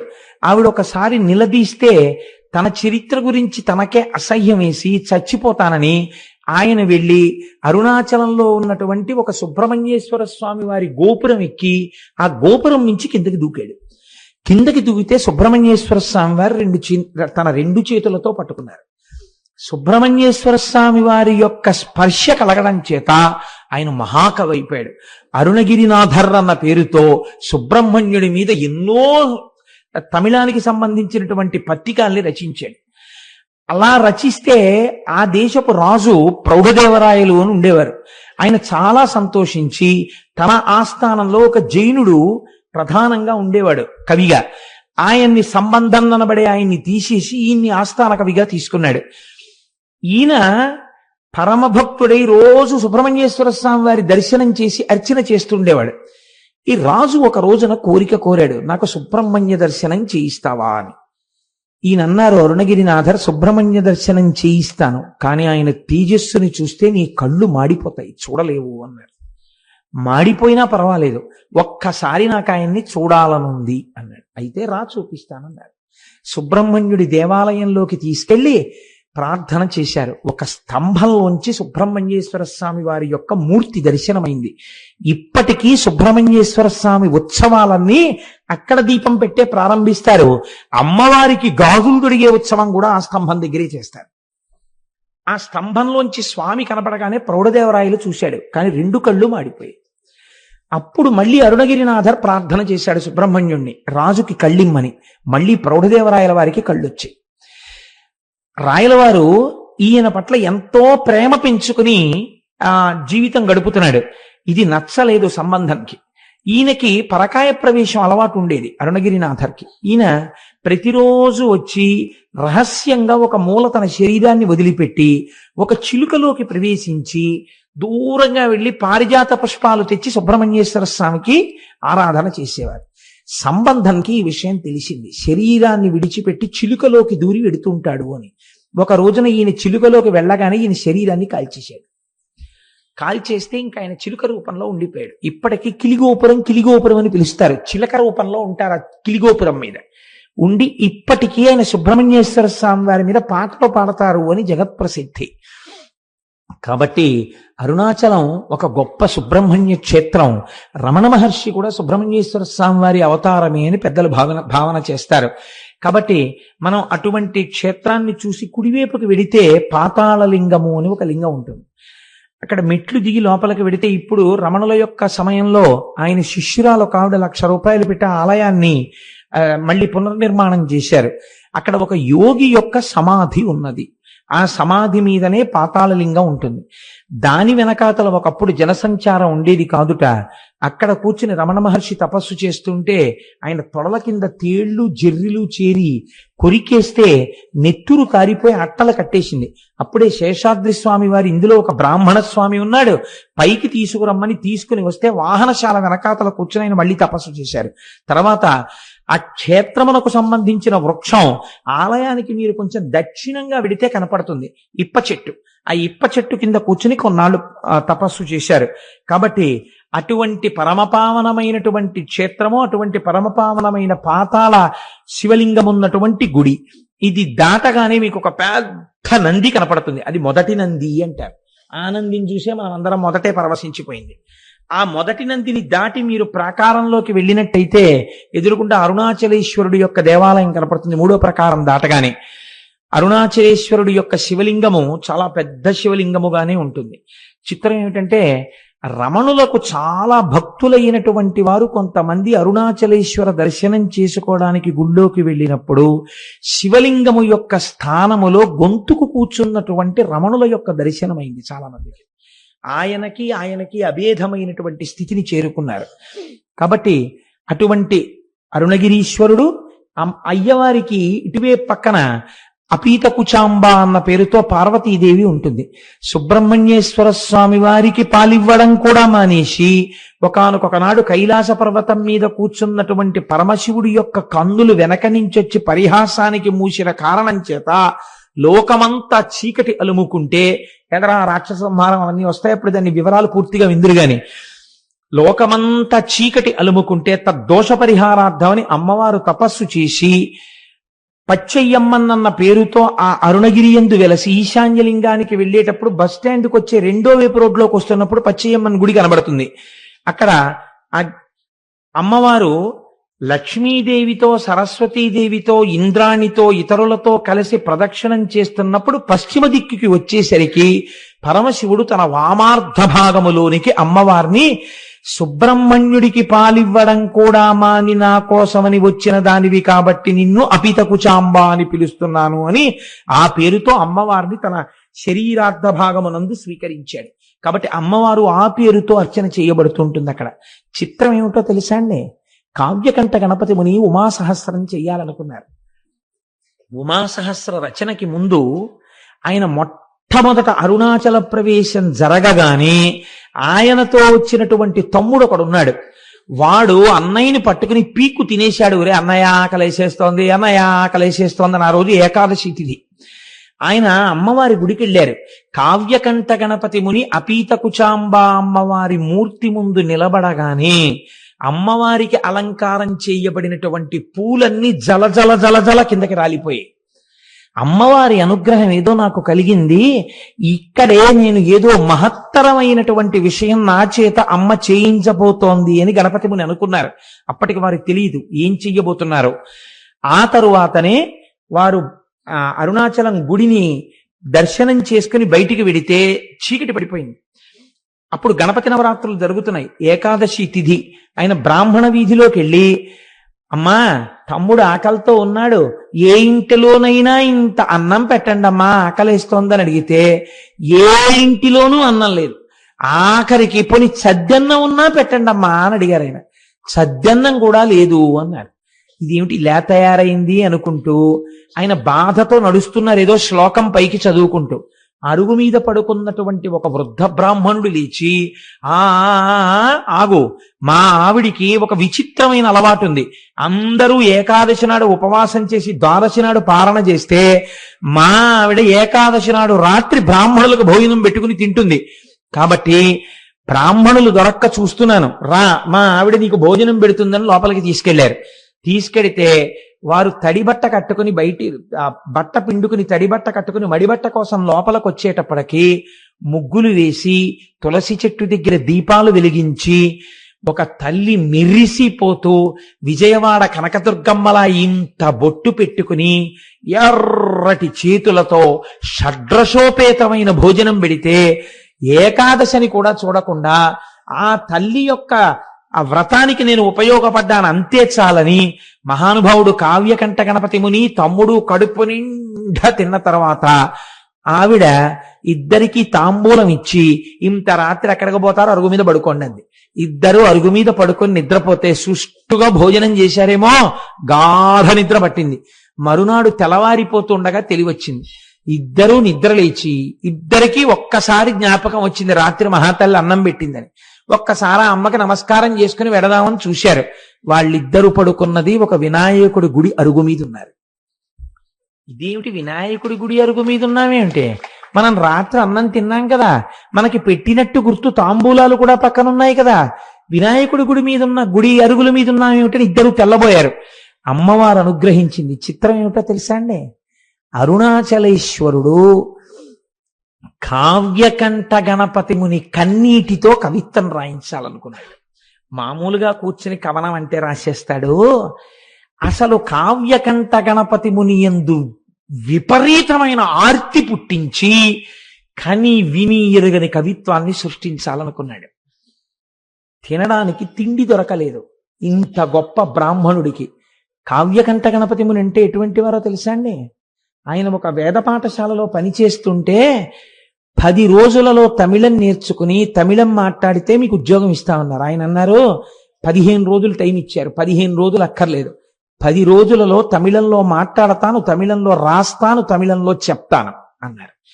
10 రోజులైన తర్వాత ఆయన మాట్లాడిన తమిళానికి, ఆయన రాసిన తమిళానికి ప్రధానోపాధ్యాయులు ఆశ్చర్యపోయారు. ఇలాంటి తమిళం మనకి ఎవరికీ రాదని. అంతటి మహాపండితుడు ఆయన. ఒకసారి చెన్నైలో కూర్చుని సంస్కృతంలో ప్రసంగాలు చేస్తుంటే కాలేజీ స్టూడెంట్స్ వచ్చి పరిహాసం చేశారు. ఈ వెర్రి బ్రాహ్మడికి ఏం తెలుసు, సంస్కృతంలో మాట్లాడతాడు, షేక్స్పియర్ డ్రామాస్ ఎలా ఉంటాయో ఈయనకి ఏం తెలుసు, మ్యాక్బత్ నాటకం ఈయన ఎలా ఉంటుందో అని. అంటే ఆయన అన్నారు, ఈ మాటలు చెప్పిన పిల్లవాడిని వేదిక మీదకి పిలుస్తున్నానన్నారు. వచ్చి కూర్చో, మ్యాక్బత్ నాటకం చాలా గొప్పదంటున్నావు కదా, షేక్స్పియర్ ఎంత అందమైన ఇంగ్లీష్ లో చెప్పాడని నువ్వు అనుకుంటున్నావో ఆ పొయిట్రీ నువ్వు చదువు. ఈయనకు వచ్చా అంత ఇంగ్లీషు, నువ్వు చదువు. అంతకన్నా అందమైన సంస్కృతంలో అది మాట్లాడుతున్నప్పుడు వినేవాళ్ళకి అర్థం కాకపోయినా ఎంత అందంగా ఉంటుందని నువ్వు అంటున్నావో అంతకన్నా అందంగా నేను అదే భావాన్ని సంస్కృతంలో మ్యాక్బత్ నాటకాన్ని చెప్తానన్నారు. తెల్లబోయారు వాళ్ళు. ఎలా చెప్తారీనా అని. ఆ పిల్లవాడు వచ్చి వేదిక మీద కూర్చుని మ్యాక్బత్ నాటకాన్ని ఇంగ్లీష్లో చెప్పాడు. ఇంగ్లీష్లో ఆయన చెప్తుంటే యథాతథంగా అలా వినేసి ఒక చాప్టర్ అయిపోయిన తర్వాత ఆయనకి ఎలా అర్థమయ్యేదో సరస్వతీ కటాక్షం, సంస్కృత భాషలో మ్యాక్బత్ చెప్తుంటే ఆంగ్ల పండితులు కూడా తెల్లబోయారు. అయ్య బాబోయ్, సంస్కృతంలో మ్యాక్బత్ ఇంత అందంగా ఉంటుందా అని. అది కావ్యకంఠ గణపతి అంటే. ఆయన సామాన్యుడు కాడు, సాక్షాత్ వారణాసిలో డుంఠి గణపతి అనుగ్రహం చేత పుట్టినవాడు. వారి చేత అద్భుతమైన కవిత్వం చెప్పించాలనుకున్నారు అరుణాచలేశ్వరుడు. ఎక్కడికి వెళ్ళినా అన్నం పుట్టలేదు. ఆఖరికి ఇళ్లకెళ్ళి వారాలు అడిగారు. పోని వారానికి ఒక్కరోజు మీ ఇంటికి వస్తాం, భోజనం పెడతారా అని. వారానికి 4 రోజులు దొరికాయి. అది కూడా రోజు విడిచి రోజు రాత్రిళ్ళు భోజనం దొరకలేదు. తమ్ముడు ఆకలో ఆకలో అని ఏడుపు. అరటిపళ్ళు కొనుక్కోరా అని డబ్బివ్వడానికి కానీ లేదు ఆయన దగ్గరే. ఇంత బాధలో ఉంటూ ఆకలి కడుపు మండిపోతుంటే ఈ బాధతో నేను ఎవరినడగనయ్యా, అన్నం లోకానికి అన్నం పెట్టే అన్నపూర్ణ భర్త, ఎందుకు ఇలా బాధ పెడుతున్నావు, నా కడుపుకు అన్నం పెట్టవా అని రోజు ఓ శ్లోకం రాసేవారు ఆయన. రాసి అరుణాచలేశ్వరుడి దేవాలయం ముందు నించుని గట్టిగా శ్లోకం చెప్పేవారు. ఆ శ్లోకం ఎంత గొప్పగా ఉంటుందో వినడానికి తిరువన్నామలైలో ఉన్న సంస్కృత పండితులందరూ వచ్చి కూర్చుని వినేవారు. విని అబ్బాయి ఎలా చెప్తున్నాడు రా ఇలాంటి కవిత్వం అనేవారు. చిత్రం ఏమిటో తెలుసా అండి, ఎవ్వరూ ఈ పూట మా ఇంటికి భోజనానికి రమ్మని పిలిచేవారు కాదు. ఉత్తరీయాలు దులుపుకుని వెళ్ళిపోయేవారు. ఈశ్వరాజ్ఞ. వాళ్ళకి అటువంటి మనసు లేక కాదు, అలాంటి మనసు పుట్టకుండా చేశాడు శంకరుడు. అలా తప్పిస్తే తప్ప అటువంటి కవిత్వం రాదని హరస్తుతి అని పేరు పెట్టారు ఆయన. పెట్టి శరన్నవరాత్రులు అయ్యాక మొదలు పెట్టారు. కార్తీక మాసంలో కృత్తికా దీపోత్సవానికి ఒక వారం రోజుల ముందు దాన్ని ఆపారు. చిట్ట చివరి రోజున ఆయన అన్నారు, ఈశ్వర, రేపటి రోజున ఇన్నాళ్లుగా నేను చెప్పిన కవిత్వపు ఆఖరి శ్లోకంతో నీకు చెప్తాను. అన్నం పుట్టిందా? పుట్టింది. పుట్టకపోతే నన్ను ఇలా ఉంచాలని నువ్వు అనుకుంటున్నానని కళ్ళంబట నీళ్లు వరదలై కారుతుండగా ఏడుస్తూ ఆ శ్లోకాలు చెప్పారు. అవి వినడానికి భగవాన్ రమణులు కూడా ఆ రోజు దేవాలయానికి వచ్చి కూర్చుని విన్నారు. తెలుసా అండి, ఎప్పుడు ఎక్కడా నిలబడనటువంటి వారు తాను బ్రహ్మజ్ఞానినని తెలిసిపోతుందని ఒక పిచ్చి వాళ్ళ తిరిగే శేషాద్రి స్వామి గుళ్ళోకొచ్చి కూర్చుని అరుగెక్కి కూర్చుని విన్నారు ఆ రోజున ఆ కవిత్వాన్ని. ఇటువంటి బ్రహ్మజ్ఞానులు శ్రోతలై ఉండగా కన్నులంబట నీరు కారిపోతూ ఆ హరవిలాసాన్ని ఆయన శ్లోకాలన్నింటినీ చెప్పారు. చెప్పి ఏడిస్తే ఆఖరి శ్లోకం అయిపోగానే ఊళ్ళో ఉన్న పెద్దలందరూ వచ్చి ఆయన కాళ్ళ మీద పడిపోయి, మహానుభావ, మీరు మా ఊరు విడిచిపెట్టి వెళ్ళడానికి వీల్లేదు, మా ఊళ్ళో ఉన్న సంస్కృత పాఠశాలలో మీకు అధ్యాపక వృత్తిని ఇస్తున్నాం, మీరు హాయిగా ఇక్కడుండి గొప్ప జీతం ఇస్తాం, మీరు వంట చేసుకోకండి, మా ఇంటికి రండి అంటే మా ఇంటికి రండి అని వీళ్ళకి పిలిచి భోజనాలు పెట్టేవారు. ఇటువంటి కవిత్వం మళ్ళీ రాదు. ఇటువంటి మహాపురుషుడు పుట్టడనేమో. ఈశ్వరుడు అక్కడ అరుణాచలేశ్వరుడు ఆయన చేత ఇది రచింపచేశాడు. 2, అదే కావ్యకంఠ గణపతి ముని మామిడి గుహ అని ఒక గుహ ఉంది. ఆ గుహలో కూర్చుని ఉమాసహస్రం రాస్తున్నారు. ఉమాసహస్రం రాస్తున్నప్పుడు ఆయన ప్రతిజ్ఞ చేశారు, ఇన్ని రోజులలో నేను ఇది పూర్తి చేసేస్తాను అని. ఇంకొక 2-3 రోజుల్లో పూర్తి చెయ్యాలి, 1000 శ్లోకాలు పూర్తి చెయ్యాలి. ఈలోగా వేలు మీద గోరు చుట్టు పుట్టింది. ఎంత బాధ, ఎంత నొప్పి అంటే పెన్ను కూడా ఇలా పట్టుకోలేని స్థితి వచ్చింది. ఆ రోజు రాత్రి పడుకున్నారు. నాకు జ్ఞాపకం ఉన్నంత వరకు నేను ఎప్పుడో చదివాను నాయన పుస్తకాన్ని. ఆ పుణ్యకోటి అనుకుంటాను ఆ వైద్యుడి పేరు. ఆ పుణ్యకోటి అనబడేటటువంటి వైద్యుడి కలలోకి పరమశివుడు వెళ్ళాడు. ఓరి నువ్వు పడుకోవడం కాదు, నీ పేరుకు తగిన వాడవు కా. అదిగో అక్కడ అరుణాచలంలో చూత గుహలో ఒక మహానుభావుడు ఉమాసహస్రం రచిద్దామని కూర్చున్నాడు. వేలు మీద గోరు చుట్టు పుట్టింది, శస్త్రచికిత్స చేసి ఆయనకి స్వస్థత కలిగించని చెప్పాడు. వెతుక్కుంటూ డాక్టర్ గారు ఆపరేషన్ ఎక్విప్మెంట్ అంతా పట్టుకుని కొండెక్కాడు. ఎక్కితే అక్కడ కావ్యకంఠ గణపతి ముని కనపడ్డారు గోరు చుట్టుతో. ఆ గోరు చుట్టు ఆపరేట్ చేశారు. ఇవాళ రాత్రి 12 గంటలకి పూర్తవ్వాలి ఉమాసహస్రం. రాత్రి 9 ఎంతో అయింది. భగవాన్ రమణులు వచ్చి గుహలో ఒక అరుగు మీద పడుకున్నారు. మొదలు పెడితే కవనం వెళ్ళిందండి ఆయనకి 1000 శ్లోకాల ఉమాసహస్రం. ఖచ్చితంగా 12 గంటలు అవడానికి కొద్ది నిమిషాల ముందు ఉమాసహస్రం పూర్తయిపోయింది. ఆశువుగా పూర్తయిపోయిన తర్వాత రమణ మహర్షి లేచారు. లేచి రాసుకున్నావా చెప్పిందంతా అన్నారు. ఆయనే అరుణాచలేశ్వరుడై ఈయన చేత పలికించారు. మీరే పలికించారని గణపతి ముని నిర్ధారించారు. అటువంటి అద్భుతమైన సంఘటనలకు ఆలవాలము అరుణాచలము. మనం ఇవాళ చదువుకుంటున్నటువంటి వాటిల్లో చాలా భాగాలు అరుణాచలేశ్వరుడు, అపీత కుచాంబ వాళ్ళిద్దరి అనుగ్రహంగా వెలిగించబడ్డవే. ఆ సుబ్రహ్మణ్యేశ్వర స్వామి వారి యొక్క అనుగ్రహంగా వెలిగించబడ్డవే. ఇక్కడే ఒక చిత్రమైనటువంటి విషయాన్ని మీకు విజ్ఞాపన చేస్తాను నేను. వల్లాల గోపురము అని చెప్పి ఒక పెద్ద గోపురం, ఆ లోపలికి వెడుతున్నప్పుడు తూర్పు గోపురాన్ని దాటి వెళుతున్నప్పుడే ఈ కిలి గోపురం అందులోనే ఉంది అని ఈ చిలుక. ఆ రాజు ఈ వల్లాల రాజు గారికి మల్లమాదేవి, సల్లమాదేవి అని 2 భార్యలు. వీళ్ళ పేర్లు మారే. కొన్ని పుస్తకాల్లో ఈవిడ పేరుని ఇంకొక పేర్లు కూడా వాడారు. కానీ పేరుతో నిమిత్తం ఏముంది? మనకి కావలసినది విషయము యథార్థమైనది కావాలి. ఎక్కడ చెప్పిన వృత్తాంతం మాత్రం ఇదే చెప్పారు. ఈయనకి బిడ్డలు లేరు, బిడ్డలు కావాలని పరితపిస్తున్నాడు. అరుణాచలేశ్వరుణ్ణి సేవిస్తున్నాడు. అరుణాచలాన్ని తిరువణ్ణామలైని రాజధానిగా చేసుకుని పరిపాలన చేస్తున్నాడు. అటువంటి సమయంలో ఒక రోజు కైలాసం నుంచి పరమశివుడు తన ప్రమదగణాలన్నింటితో కలిసి వచ్చాడు. అందరూ జంగమ వేషాలు వేసుకున్నారు. జంగమలందరూ తిరువణ్ణామలైలో ఉన్నటువంటి కళావంతుల ప్రతి స్త్రీ ఇంటికి వెళ్ళిపోయారు. పరమశివుడుగా ఉన్న జంగమ వెళ్ళడానికి ఒక్క కళావంతుల ఇల్లు, ఒక్క నృత్య కళాకారుని ఉన్న ఇల్లు లేకుండా చేశాడు. రాజు దగ్గరికి వస్తే రాజు జంగమదేవరిని చూసి సంతోషపడిపోయి కాళ్ళ మీద పడ్డాడు. మహానుభావా నీకేం కావాలన్నాడు. నాకొక్క కళావంతుల స్త్రీ కావాలి, నృత్యం చెయ్యాలన్నాడు. రాజు వెళ్ళి వెతికి తెమ్మన్నాడు. ఎవ్వరూ లేరు. ప్రమదగణాలు ఆ జంగమదేవర్ల వేషంలో అప్పటికే ప్రతి ఇల్లు చేరిపోయారు. అయ్య బాబోయ్, వచ్చినవాడు జంగమదేవర శివస్వరూపుడు, నా మాట ఎలా నిలబడుతుందని బెంగెట్టుకున్నాడు. ఆయన 2వ భార్య సల్లమాదేవి అంది, మీరు బెంగ పెట్టుకోకండి, మీ మాట నిజం చేస్తాను, నేనే వెళ్ళి ఆ జంగమ ముందు నాట్యం చేస్తానంది. రాజు వెళ్ళమన్నాడు. జంగమ నిద్రపోతున్నాడు. ఈవిడ వెళ్ళేటప్పటికి ఆవిడ, నేను నీ దగ్గర నాట్యం చెయ్యడానికి వచ్చాను అని తాకి లేపింది. ఇలా ముట్టుకోగానే ఒక పసిపిల్లవాడై ఆ తల్పం మీద ఏడ్చాడు శంకరుడు. ఆ పిల్లవాణ్ణి చేతులతో పట్టుకుని, మనకి బిడ్డలు లేనటువంటి బాధని ఈశ్వరుడు తీర్చాడు మహారాజా, ఈ పిల్లవాణ్ణి స్వీకరించండి అని చేతిలో పెట్టింది. చేతిలో ఆ పిల్లవాణ్ణి ఇలా పట్టుకుంది. ఇలా పట్టుకునేటప్పటికి ఆ పిల్లవాడు అంతర్ధానం అయిపోయాడు. అంతర్ధానమై శంకరుడిగా ప్రత్యక్షమై, నాకు నా శరీరము పడిపోయిన తరువాత తదనంతరము కర్మ చెయ్యడానికి కొడుకు లేడని బెంగ పెట్టుకుని నన్ను ఉపాసన చేశావు కనుక నీకు ప్రతి సంవత్సరం నీ శరీరము పడిపోయిన తరువాత నీకు తద్దినాన్ని నేనే పెడతాను అని ప్రతిజ్ఞ చేశాడు. మీకు చిత్రం ఏమిటో తెలుసా అండి? మాఘమాసంలోనే ఆయన తిథి వస్తుంది, వల్లాలరాజు గారి తిథి. వచ్చిన రోజు తెల్లవారుజామునే గుడి తలుపులు తెరిచి అర్చకులు వెళ్ళి చెప్తారు, ఇవాళ మీ తండ్రి గారైనటువంటి వల్లాలరాజు గారు శరీరాన్ని విడిచిపెట్టినటువంటి తిథి. ఆయన కుమారుడవైన అరుణాచలేశ్వర, నీవివాళ తద్దినం పెట్టాలి అని చెప్తారు.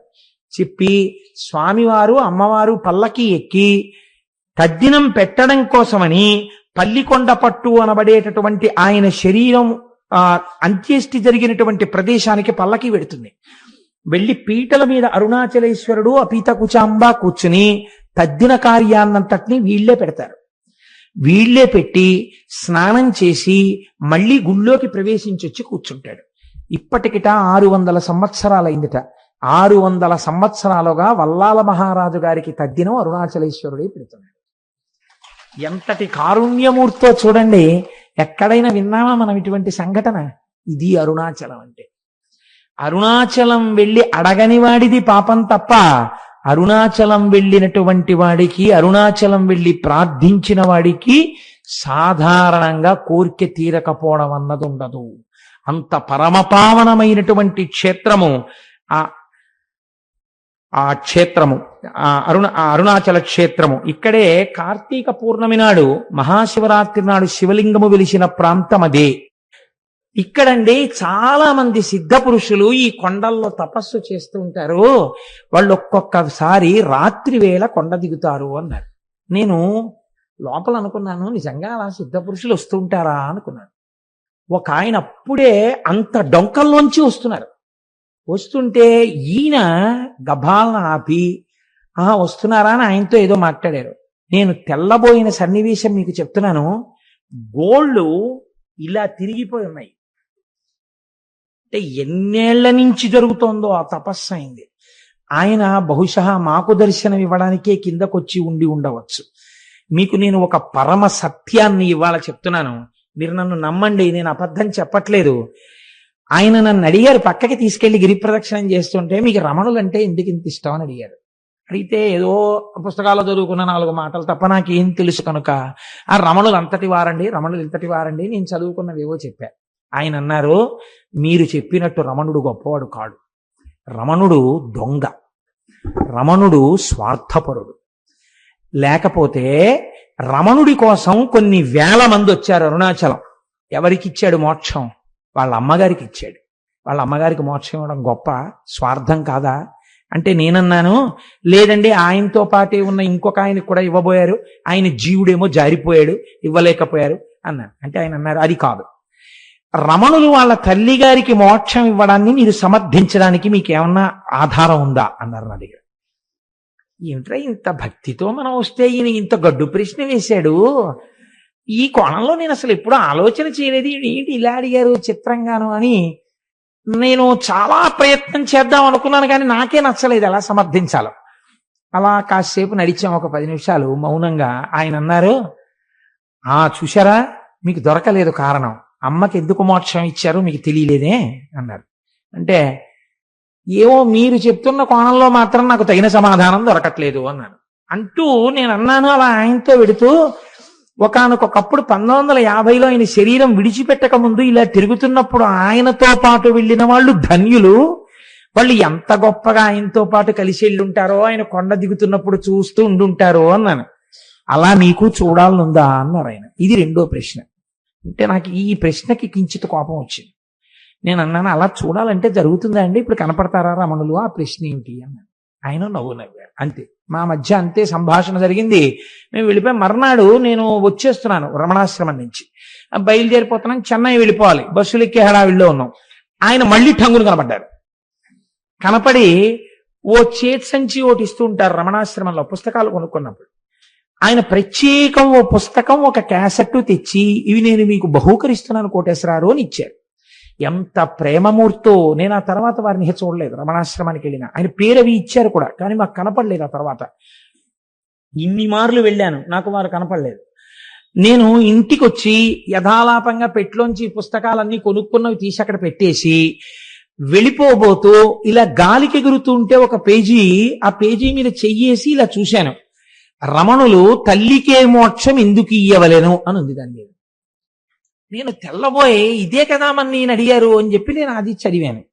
చదివితే రమణుల యొక్క తల్లి వృద్ధాప్యంలో ఆవిడ యొక్క కుమార్తె, అమ్మా నాతో చెన్నై వచ్చేయమ్మా, వీడి దగ్గర ఉంటే ఏం చూస్తాడు, నువ్వు నాతో వచ్చేస్తే ఇంకెంతో కాలం ఉండవు కదా, జాగ్రత్తగా చూస్తావంటే అమ్మగారు అన్నారు, మీతో వస్తే ఏం చేస్తారు, ఓ పరుపు మీద పడుకోబెడతారు, జాగ్రత్తగా చూస్తారు. నా ప్రాణోత్క్రమణం అయితే ఏం చేస్తారు, కొన్ని కోట్ల జన్మల నుంచి ఏం చేశారో అదే చేస్తారు. మీరు నన్ను తీసుకెళ్లి దహిస్తారు. వీడి దగ్గర ఉంటే ఏమవుతుంది, పోయే ప్రాణం ఎలాగో పోతుంది. వీడు జనన మరణములకు అతీతుడు, నా కొడుకు, వాడు జ్ఞాని. కాబట్టి వాడు నేను చచ్చిపోయిన తర్వాత నా శరీరాన్ని తన 2 చేతులతో పైకెత్తుతాడు. మీ దగ్గర ఉంటే వాడు ఎత్తాడు, వాడు రాడు తిరువన్నామలై వదిలి. వాడు పైకెత్తి వాడు కాల్చడు. ఈ శరీరాన్ని పట్టుకెళ్ళి పక్షులు తింటాయని రక్కసిముళ్ళని ఇంతంతుంటాయి అరుణాచలం కొండ మీద, రక్కసిముళ్ళ పొదలలోకి విసిరేస్తాడు. వాడి చేతులతో పట్టి పైకెత్తాడు కాబట్టి నాకు మళ్ళీ ఇంకొకసారి పడిపోవలసిన అవసరం లేని స్థితిని కలుగుతుంది, కాబట్టి వీడి దగ్గర పోతానన్నాడు. ఈ మాట తల్లి అన్నందుకు కొన్ని కోట్ల జన్మలు అనుభవించవలసిన పాపపుణ్యములను ఆఖరి రోజున తీసేసి మోక్షం ఇచ్చేశారు. ఇందుకు ఇచ్చారు మోక్షం తప్ప స్వార్థంతో ఇయ్యలేదు అని రాసుంది. అమ్మ బాబోయ్, ఆనాడు అడిగిన ప్రశ్నకి ఆయన ఇచ్చిన పుస్తకంలో ఎగిరిన పేజీలో జవాబుంది అని నేను తెల్లబోయాను. నిజంగా క్యాసెట్ పెట్టాను. ఆ క్యాసెట్ ఏమిటో తెలుసా అండి? రమణులు కొండ మించి దిగుతున్నట్టు, ఎక్కడో ఒక అరుగు మీద కూర్చుంటున్నట్టు, అందరితో మాట్లాడుతున్నట్టు, బాగా వృద్ధులైపోయిన తర్వాత ఇలా చేతులు వేసి వెడుతున్నట్టు, ఆఖరణ వారి శరీరం విడిచిపెట్టేసినప్పుడు అందరూ ఒక్కసారి లేచి నిలబడినట్టు ఉన్న క్యాసెట్. చిత్రం ఏంటంటే, నా స్నేహితుడు ఒకడు ఉన్నాడు, అతను ఎప్పుడు వెడతాడు అరుణాచలం. అతని దగ్గర కూడా లేని ఆ క్యాసెట్ ఆ రోజుల్లో నాకు ఎలా వచ్చిందో నాకే తెలియదు.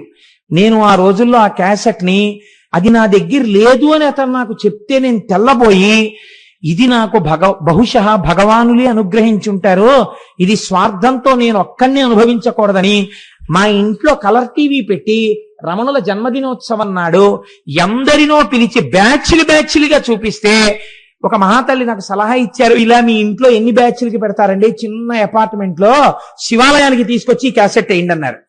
అంటే టీవీ అప్పట్లో ఇవే DVD లేవు, VCRలే. VCR పట్టుకుని వెళ్ళి వెంకటనగర్ శివాలయంలో ఆ క్యాసెట్ ని నేను ప్లే చేసి కొన్ని 100 మంది చూసి సంతోషించారు. బహుశా మీరు చూశారేమోనమ్మా. అన్ని అరుణాచల అనుబంధంలో రమణులే అనుగ్రహించారు కనుక ఆ అరుణాచలం అంత గొప్ప అరుణాచలం.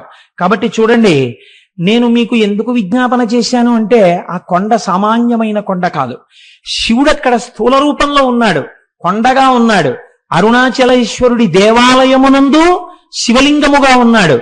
అదే అరుణాచలం కొండ మీద దక్షిణామూర్తిగా ఇప్పటికీ ఉన్నాడు అని అంటారు. ఎందుచేతనంటే, రమణ మహర్షి యొక్క శిష్యులు కొంతమంది అరుణాచలం కొండ శిఖరాల మీద కూర్చుని ఉండగా వారికి పాదుకలతో నడిచి వెళ్ళిపోతున్నటువంటి చప్పుళ్ళు వినపడ్డాయి. నేను సరిగ్గా చెప్పి ఉంటే పేరు, నాకు ఆ పేర్లు సరిగ్గా జ్ఞాపకం ఉండవు. చాడ్విక్ అనుకుంటాను, రమణుల శిష్యుల్లో ఒక ఆవిడ. ఆ చాడ్విక్ అన్నావిడ ఒకసారి అరుణాచల శిఖరం మీద కూర్చుని ఒక ప్రదోష వేళలో ఆవిడ ఏదో సంగీతంలో ఉండేటటువంటి రాగముల గురించి ఆలోచన చేస్తూ పాడుకుంటున్నారు. అపురూపమైనటువంటి రాగాలు కొన్ని ఆ అరుణాచలం కొండల్లోంచి వినపడ్డాయి. ప్రదోష వేళలో పరమశివుడు దక్షిణామూర్తిగా కూర్చుని ఉంటే ఇప్పటికీ అనేక మంది దేవకాంతల ఆయన ముందు నాట్యం చేస్తూ గంధర్వగానం చేస్తారని ఆవిడ దాన్ని రికార్డ్ చేశారు. రికార్డింగ్ అవుతుందేమో చూద్దామని రికార్డ్ చేసి రమణుల దగ్గరికి తీసుకొచ్చి ఆన్ చేస్తే ఆ సంగీతం రికార్డ్ అయి వినపడింది.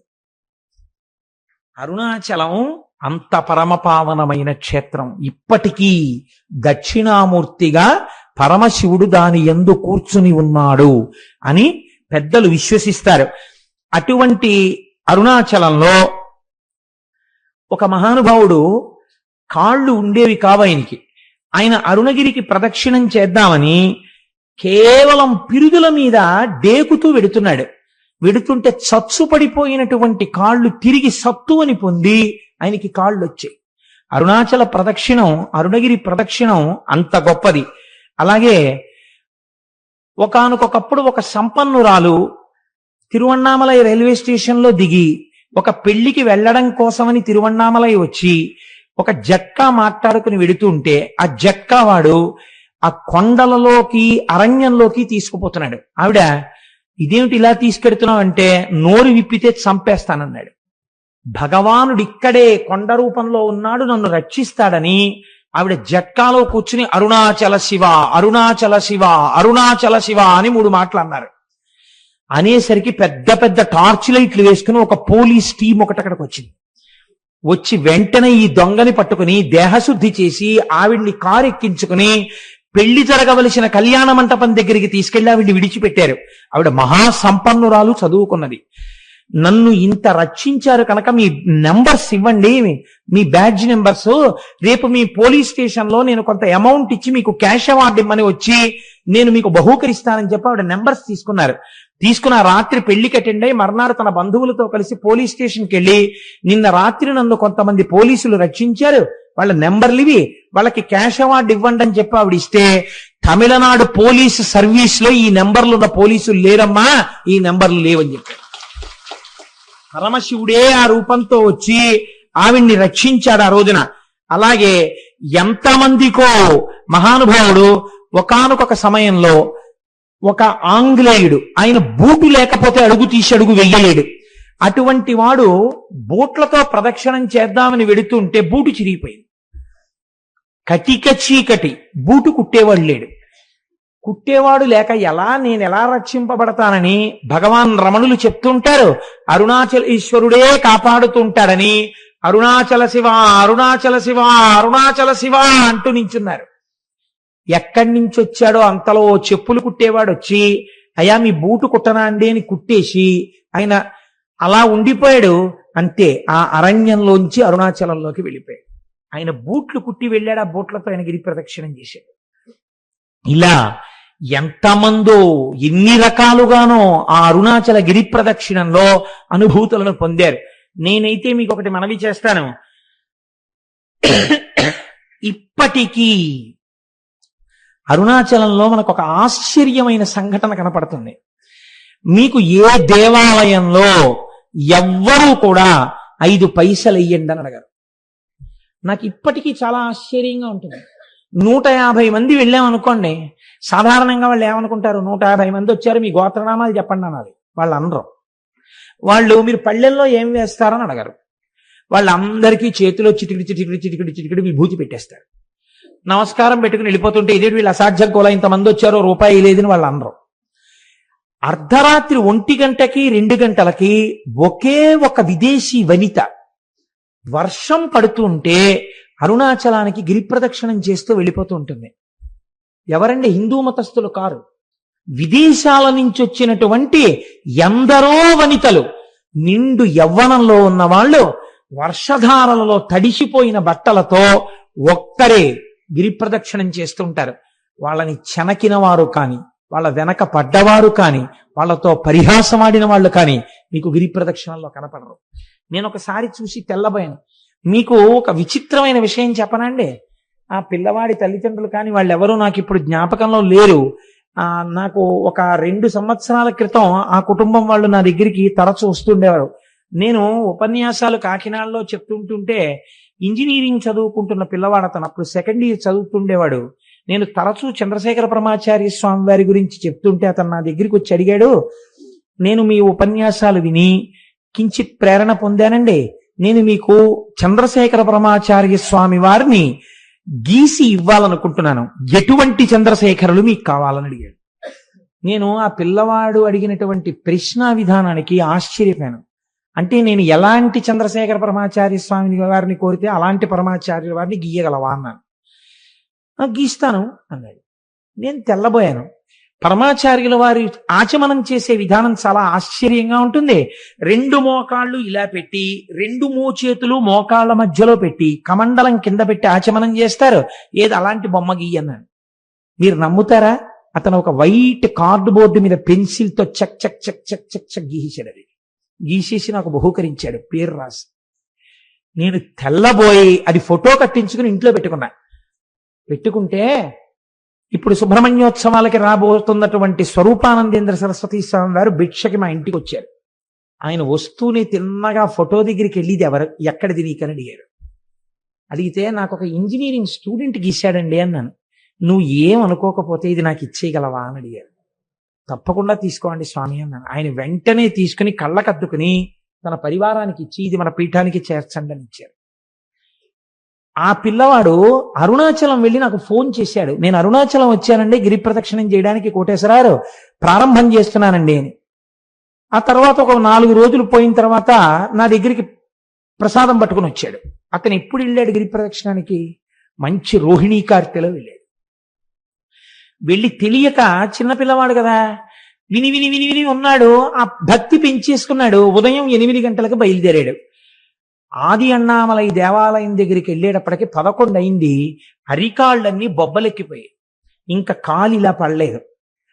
అయ్యయ్యో, నేను ఇంత పూనికతో వచ్చాను, నేను ప్రదక్షిణం చెయ్యలేనా అని ఒక చెట్టు కింద కూర్చుని ఏడ్చేట. ఆ ఏడవడమే క్షణం ఆకాశం అంతా మేఘాలు పట్టి వర్షం ధారల కింద పడిపోయి చల్లబడిపోతే అతను గిరి ప్రదక్షిణం చేసి నాకు అరుణాచలం నుంచే ఫోన్ చేశాడు. నేను ఇటువంటి అనుభూతిని పొందాను కోటేశ్వరరావు, ప్రసాదం పట్టుకుని మీ ఇంటికి వస్తున్నానని నాకు పట్టుకొచ్చి ప్రసాదం ఇచ్చాడు. తరచూ నా దగ్గరికి వస్తుండేవాడు ఆ కుర్రవాడు. తర్వాత ఉద్యోగం వచ్చినప్పుడో ఎప్పుడో కూడా నా దగ్గరికి వచ్చాడు. నా దగ్గరికి నేను కొంచెం వచ్చేవాళ్ళని ఎందుకు అనాలి, నాకే జ్ఞాపక శక్తి తక్కువ, గుర్తుండదు. ఇప్పుడు పాపం ఎక్కడికి వెళ్తున్నానని చెప్పాడో, ఎక్కడ ఉద్యోగానికి వెళ్ళాడో. కానీ ఆ పిల్లవాడి ఈ పరమ పవిత్రమైన ఉపన్యాసంలో స్మరింపబడడం చేత అతని జీవితం ఈశ్వరుడి చేత చక్కగా రక్షింపబడుతుంది. కాబట్టి నాకే ఎన్ని అనుభూతులు ఉన్నాయో అరుణాచల క్షేత్రంతో, తెలిసి తెలియని నేను 4 మాటలు చెప్తే నమ్మి వెళ్ళిన వాళ్ళు భక్తి వలన ఎన్ని అనుభవించారో అరుణాచల క్షేత్రంలో.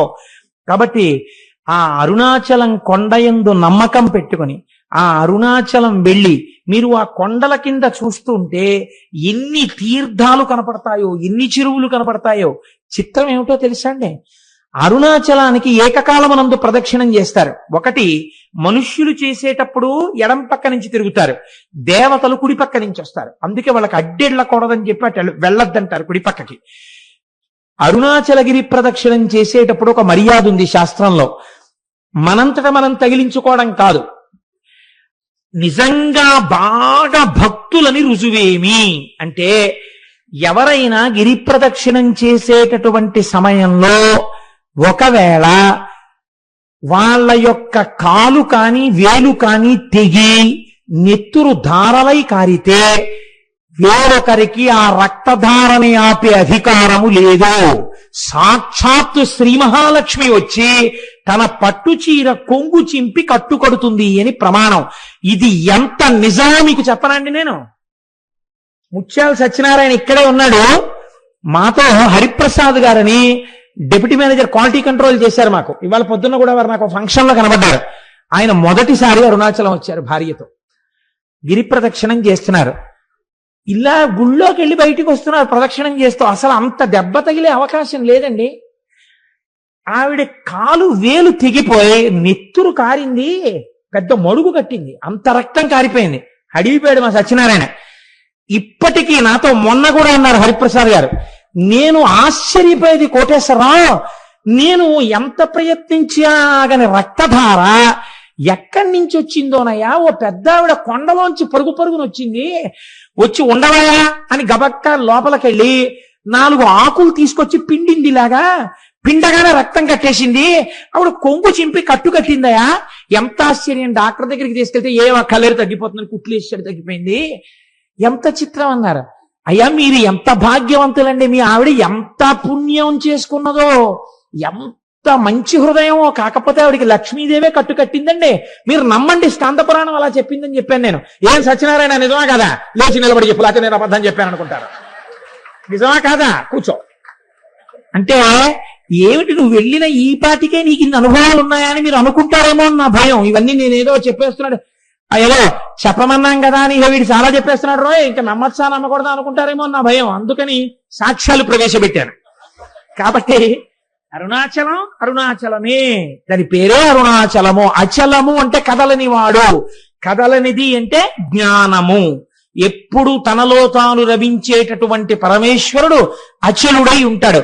అరుణము, అరుణము అంటే ఎర్రనిది, కారుణ్యమూర్తి, అపారమైన దయ కలిగినది అమ్మ. అమ్మ అయ్య కలిసినదే అరుణాచలము కొండ. కాదు అరుణాచలంలో ఉన్నటువంటి శిలలను తీసుకెళ్లి అమెరికా సంయుక్త రాష్ట్రాల్లో ఉన్న శాస్త్రవేత్తలు అక్కడ ఉండే ప్రయోగశాలలో పరిశీలన చేశారు.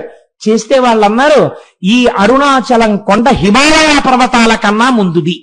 ఇది ఎప్పుడు ఏర్పడిందో మేము చెప్పలేం. ఎందుకంటే అగ్నిహోత్రములో తప్త శాంతమై ఘనీభవించిన మొదటి రాళ్లే అరుణాచలం కొండ అని వాళ్ళు నిర్ధారణ చేశారు. మేము చెప్పలేం దీని కాలం అని. మన పురాణం ఏమని చెప్పిందో తెలుసా అండి? స్కాందం, ఈ అరుణాచలం కొండ కృతయుగంలో ఇది మట్టిగా లేదు, ఒక పెద్ద జ్యోతి ఇక్కడ ప్రకాశిస్తూ ఉండేది. ఆ జ్యోతికే ప్రదక్షిణం చేసేవారు ఆ రోజుల్లో. ఉపాసనా బలం అలా ఉండేది. కాబట్టి రాను రాను రాను రాను ఉపాసనా బలం తగ్గిపోయి శరీరములు ఆ శక్తిని తట్టుకోలేని స్థితి వస్తే ఒక్కొక్క యుగంలో ఆ కొండ ఒక్కొక్క రూపుని మార్చింది. ఆ కొండ త్రేతాయుగంలో బంగారు పర్వతమైనది. బంగారు పర్వతానికి ప్రదక్షిణం చేసేవారు. ద్వాపర యుగం వచ్చేసరికి ఆ కొండ రాగి పర్వతమైనది. కలియుగం వచ్చేసరికి అది శిలారూపమును దాల్చినది. కానీ ఇప్పటికీ అది యథార్థమునకు అగ్నియే. ఆ అగ్నియే పంచభూతములలో అగ్నిలింగము, లింగము. అందుకే ఒకసారి అరుణాచలంలోకి ప్రవేశిస్తే చాలు, వాళ్ళ ఖాతాలో జీవనయాత్ర యందు అరుణాచల ప్రవేశమునకు పూర్వము, అరుణాచల ప్రవేశమునకు తదుపరి అని రెండుగా విడదీసి శాస్త్రం మర్యాద చూపిస్తుందని మన వాళ్ళు ఆ అరుణాచల గిరి ప్రదక్షిణం గురించి అంత గొప్పగా మాట్లాడతారు. అటువంటి రమణాశ్రమానికి మీరు వెడితే నేను ఒక్క మాట చెప్పకపోతే నేను పొరపాటు చేసిన వాడిని అవుతాను. ఇవాల్టి రోజున మన మత వైభవం ఏమిటో మనకి తెలియదు, మన సనాతన ధర్మము యొక్క గొప్పతనం ఏమిటో మనకి తెలియదు. మన సనాతన ధర్మము గురించి మనం వెలితి మాటలు మాట్లాడతాం, ఏకి మాటలు మాట్లాడతాం. మీరు ఇవాళ రమణాశ్రమానికి వెళ్ళి చూడండి, శేషాద్రి స్వామి కాటేజెస్ దగ్గరికి వెళ్ళి చూడండి. మొన్న వచ్చిన వాళ్ళు చూశారు, ఎంత మంది విదేశీయులో కోట్లు వేసుకుని టైలు కట్టుకుని అరుణాచలం వచ్చిన వాళ్ళు ఆ ప్రాంతాన్ని చూసి పొంగిపోయి ఖద్దరు బట్టలు వేసుకుని, ఖద్దరు పంచెలు కట్టుకుని, ఖద్దరు చొక్కాలు వేసుకుని వాళ్ళు అరుణాచలంలో భోజనాలు అయిపోయిన తర్వాత రమణాశ్రమంలో విస్తళ్ళు కూడా ఎత్తుతూ ఉంటారు. వాళ్ళు ఇంతంత విభూతి రేఖలు ఎట్టుకుని, ఇంతంత బొట్లు పెట్టుకుని, విదేశీ వనితలు చీరలు కట్టుకుని ఉంటారు. కట్టుకుని వాళ్ళు అక్కడ కూర్చుని సంస్కృతంలో ఉన్నటువంటి శ్లోకాల్ని ఇంగ్లీష్లో రాసుకుని అందరి దగ్గర తెలుసుకుని ఉచ్చారణ నేర్చుకుని చక్కగా వాళ్ళు నిజంగా శ్లోకాలు చదువుతుంటే అసలు ఏమి సాధనరా అనిపిస్తుంది. మీకు నేను ఒక సంఘటన చెప్తాను. నేను ఒకసారి అరుణాచలం వెళ్ళినప్పుడు బాగా తెల్లవారుజామున కొండల మీదకెడితే బాగా తపస్సులో కొన్ని సంవత్సరాల నుంచి ఉన్నటువంటి వాళ్ళ గుహల దగ్గర పాలు పిట్టొచ్చే వాళ్ళు కనపడతారు అని చెప్పారు. అప్పట్లో నేను మా పినమామ గారితో ఎక్కువ వెడుతుండేవాడిని. ఆయన్ని తీసుకుని కొండ మీదకి వెళ్ళాను. అయితే ఇంకా చీకటి విడవలేదు. అప్పటికే ఒక ఫారినరు, ఒక ఫారిన్ లేడీ, దేవరైన్ కపుల్, వాళ్ళిద్దరు దిగొస్తున్నారు. దిగొస్తుంటే మా పినమామ గారికి అబగబా వెళ్ళి, కొంచెం దూకుడు మనస్తత్వం ఉన్నవారు, సంతోషం ఎక్కువ ఉన్నవారు, ఆ వాళ్ళ దగ్గరికి వెళ్ళి ఆ వాళ్ళని సంతోషంగా మీరు ఎక్కడికి వెళ్ళి వస్తున్నారు అని అడిగారు. అడిగితే ఆవిడంది, ఇక్కడ నేను బాగా దూరంగా కనపడేటటువంటి ఆ గుహలో ఒక యోగి తపస్సు చేస్తున్నాడు, కేవలముగా అస్థిపంజరం ఎలా ఉంటుందో అంత సృష్టించిపోయాడు. కన్నంలోంచి మాత్రమే చూడమని పాలాయన చెప్పాడు నాకు. నేను కన్నంలోంచి చూశాను, కానీ నాకు ఆయన శరీరంలోంచి కొన్ని వేల వోల్ట్ల బల్బు వెలుగుతున్నట్లు కాంతితో నాకు దర్శనమైంది. ఇతను అక్కడ పాల కుండ ఒకటి పెట్టి వస్తుంటాడు ఒక పిడతతోటి. మరునాడు వెళ్ళేటప్పటికి తాగి ఖాళీ పిడత ఉంటుంది, తాగకపోతే ఇంకొక పాల పిడత పెట్టి వచ్చేస్తుంటాడు. అటువంటి తపశ్శక్తితో ఉన్న మహాపురుషుణ్ణి చూశాను అంది ఆవిడ. అంటే మా పినమామ గారు ఆవిడికి వెరీ గ్లాడ్ మా దేశం వచ్చి మీరు ఇటువంటి చూశారు అని ఇలా షేక్ హ్యాండ్ ఇచ్చారు. అంటే ఆవిడ షేక్ హ్యాండ్ ఇవ్వకుండా ఇలా నమస్కారం చేసండి, you are really great that you have born in a country like India. You are saying that you are staying in Kakinada. By undertaking one night's journey, you are capable of coming to Tiruvannamalai and see such holy men. But we are cursed. We are staying in a remote place like America, where we cannot see such holy men. I prostrate before you. I don't want to shake my hand with you. You people belonging to Sanatana Dharma, you people belonging to Hindu religion are really great by virtue of your birth itself. We prostrate before you. And దంపతులు ఇద్దరు సాష్టాంగ నమస్కారం చేశారు. కేవలం సనాతన ధర్మంలో మనం పుట్టినందుకు, పుట్టలేకపోయామని ఏడ్చి వాళ్ళు సాష్టాంగ నమస్కారం చేశారు. ఇటువంటి అమృత భాండం, ఇటువంటి ఐశ్వర్యవంతమైన ఇంట పుట్టి అడుక్కు తిన్నవాడు ఎంతటి అయోగ్యుడో, ఇటువంటి సనాతన ధర్మంలో పుట్టి దీని మీద విలితి ప్రసంగాలు చేసేవాళ్ళు అంతటి అవివేకులు. అంతటి గొప్ప అరుణాచలం. ఒక్కసారి ఆ నామాన్ని స్మరిస్తే చాలు, ఒకసారి గిరి ప్రదక్షిణం చేస్తే చాలు, ఒక్కసారి ఆ రమణుల ఆశ్రమంలోకి వెడితే చాలు, అరుణాచలేశ్వర దర్శనం చేస్తే చాలు. నిజానికి ఈ అరుణాచలం గురించి నాకు ఒక 10 రోజులు ప్రసంగం చెయ్యాలనుంది. కానీ శివమహాపురాణం టాపిక్ అయినప్పుడు అంతా నేను వెళ్ళకూడదని ఇవాళ త్రయోదశి తిథి నాడి ప్రదోష వేళ అరుణాచలం గురించి మాట్లాడాలి అని ఇవాళ అరుణాచలం గురించి మాట్లాడాను. రేపటి రోజున భగవాన్ రమణుల గురించి మాట్లాడతాను. ఇవాళ మనం ఇంత చక్కటి విషయాన్ని విని ఉన్నాం కాబట్టి మన అందరికీ ఆ ఈశ్వరానుగ్రహము కలుగుట కొరకై నేనంటాను, మీరనండి. ఒక్క 3 మార్లు ఆ నామం చెప్పి మనం బయలుదేరదాం. అరుణాచల శివ, అరుణాచల శివ, అరుణాచల శివ, అరుణ శివ.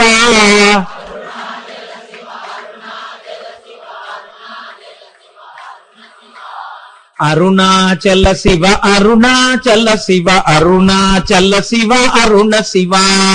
అరుణాచల శివ, అరుణాచల శివ, అరుణాచల శివ, అరుణ శివ. అరుణాచల శివ, అరుణాచల శివ, అరుణాచల శివ, అరుణ శివ. అరుణాచల శివ, అరుణాచల శివ, అరుణాచల శివ, అరుణ శివ.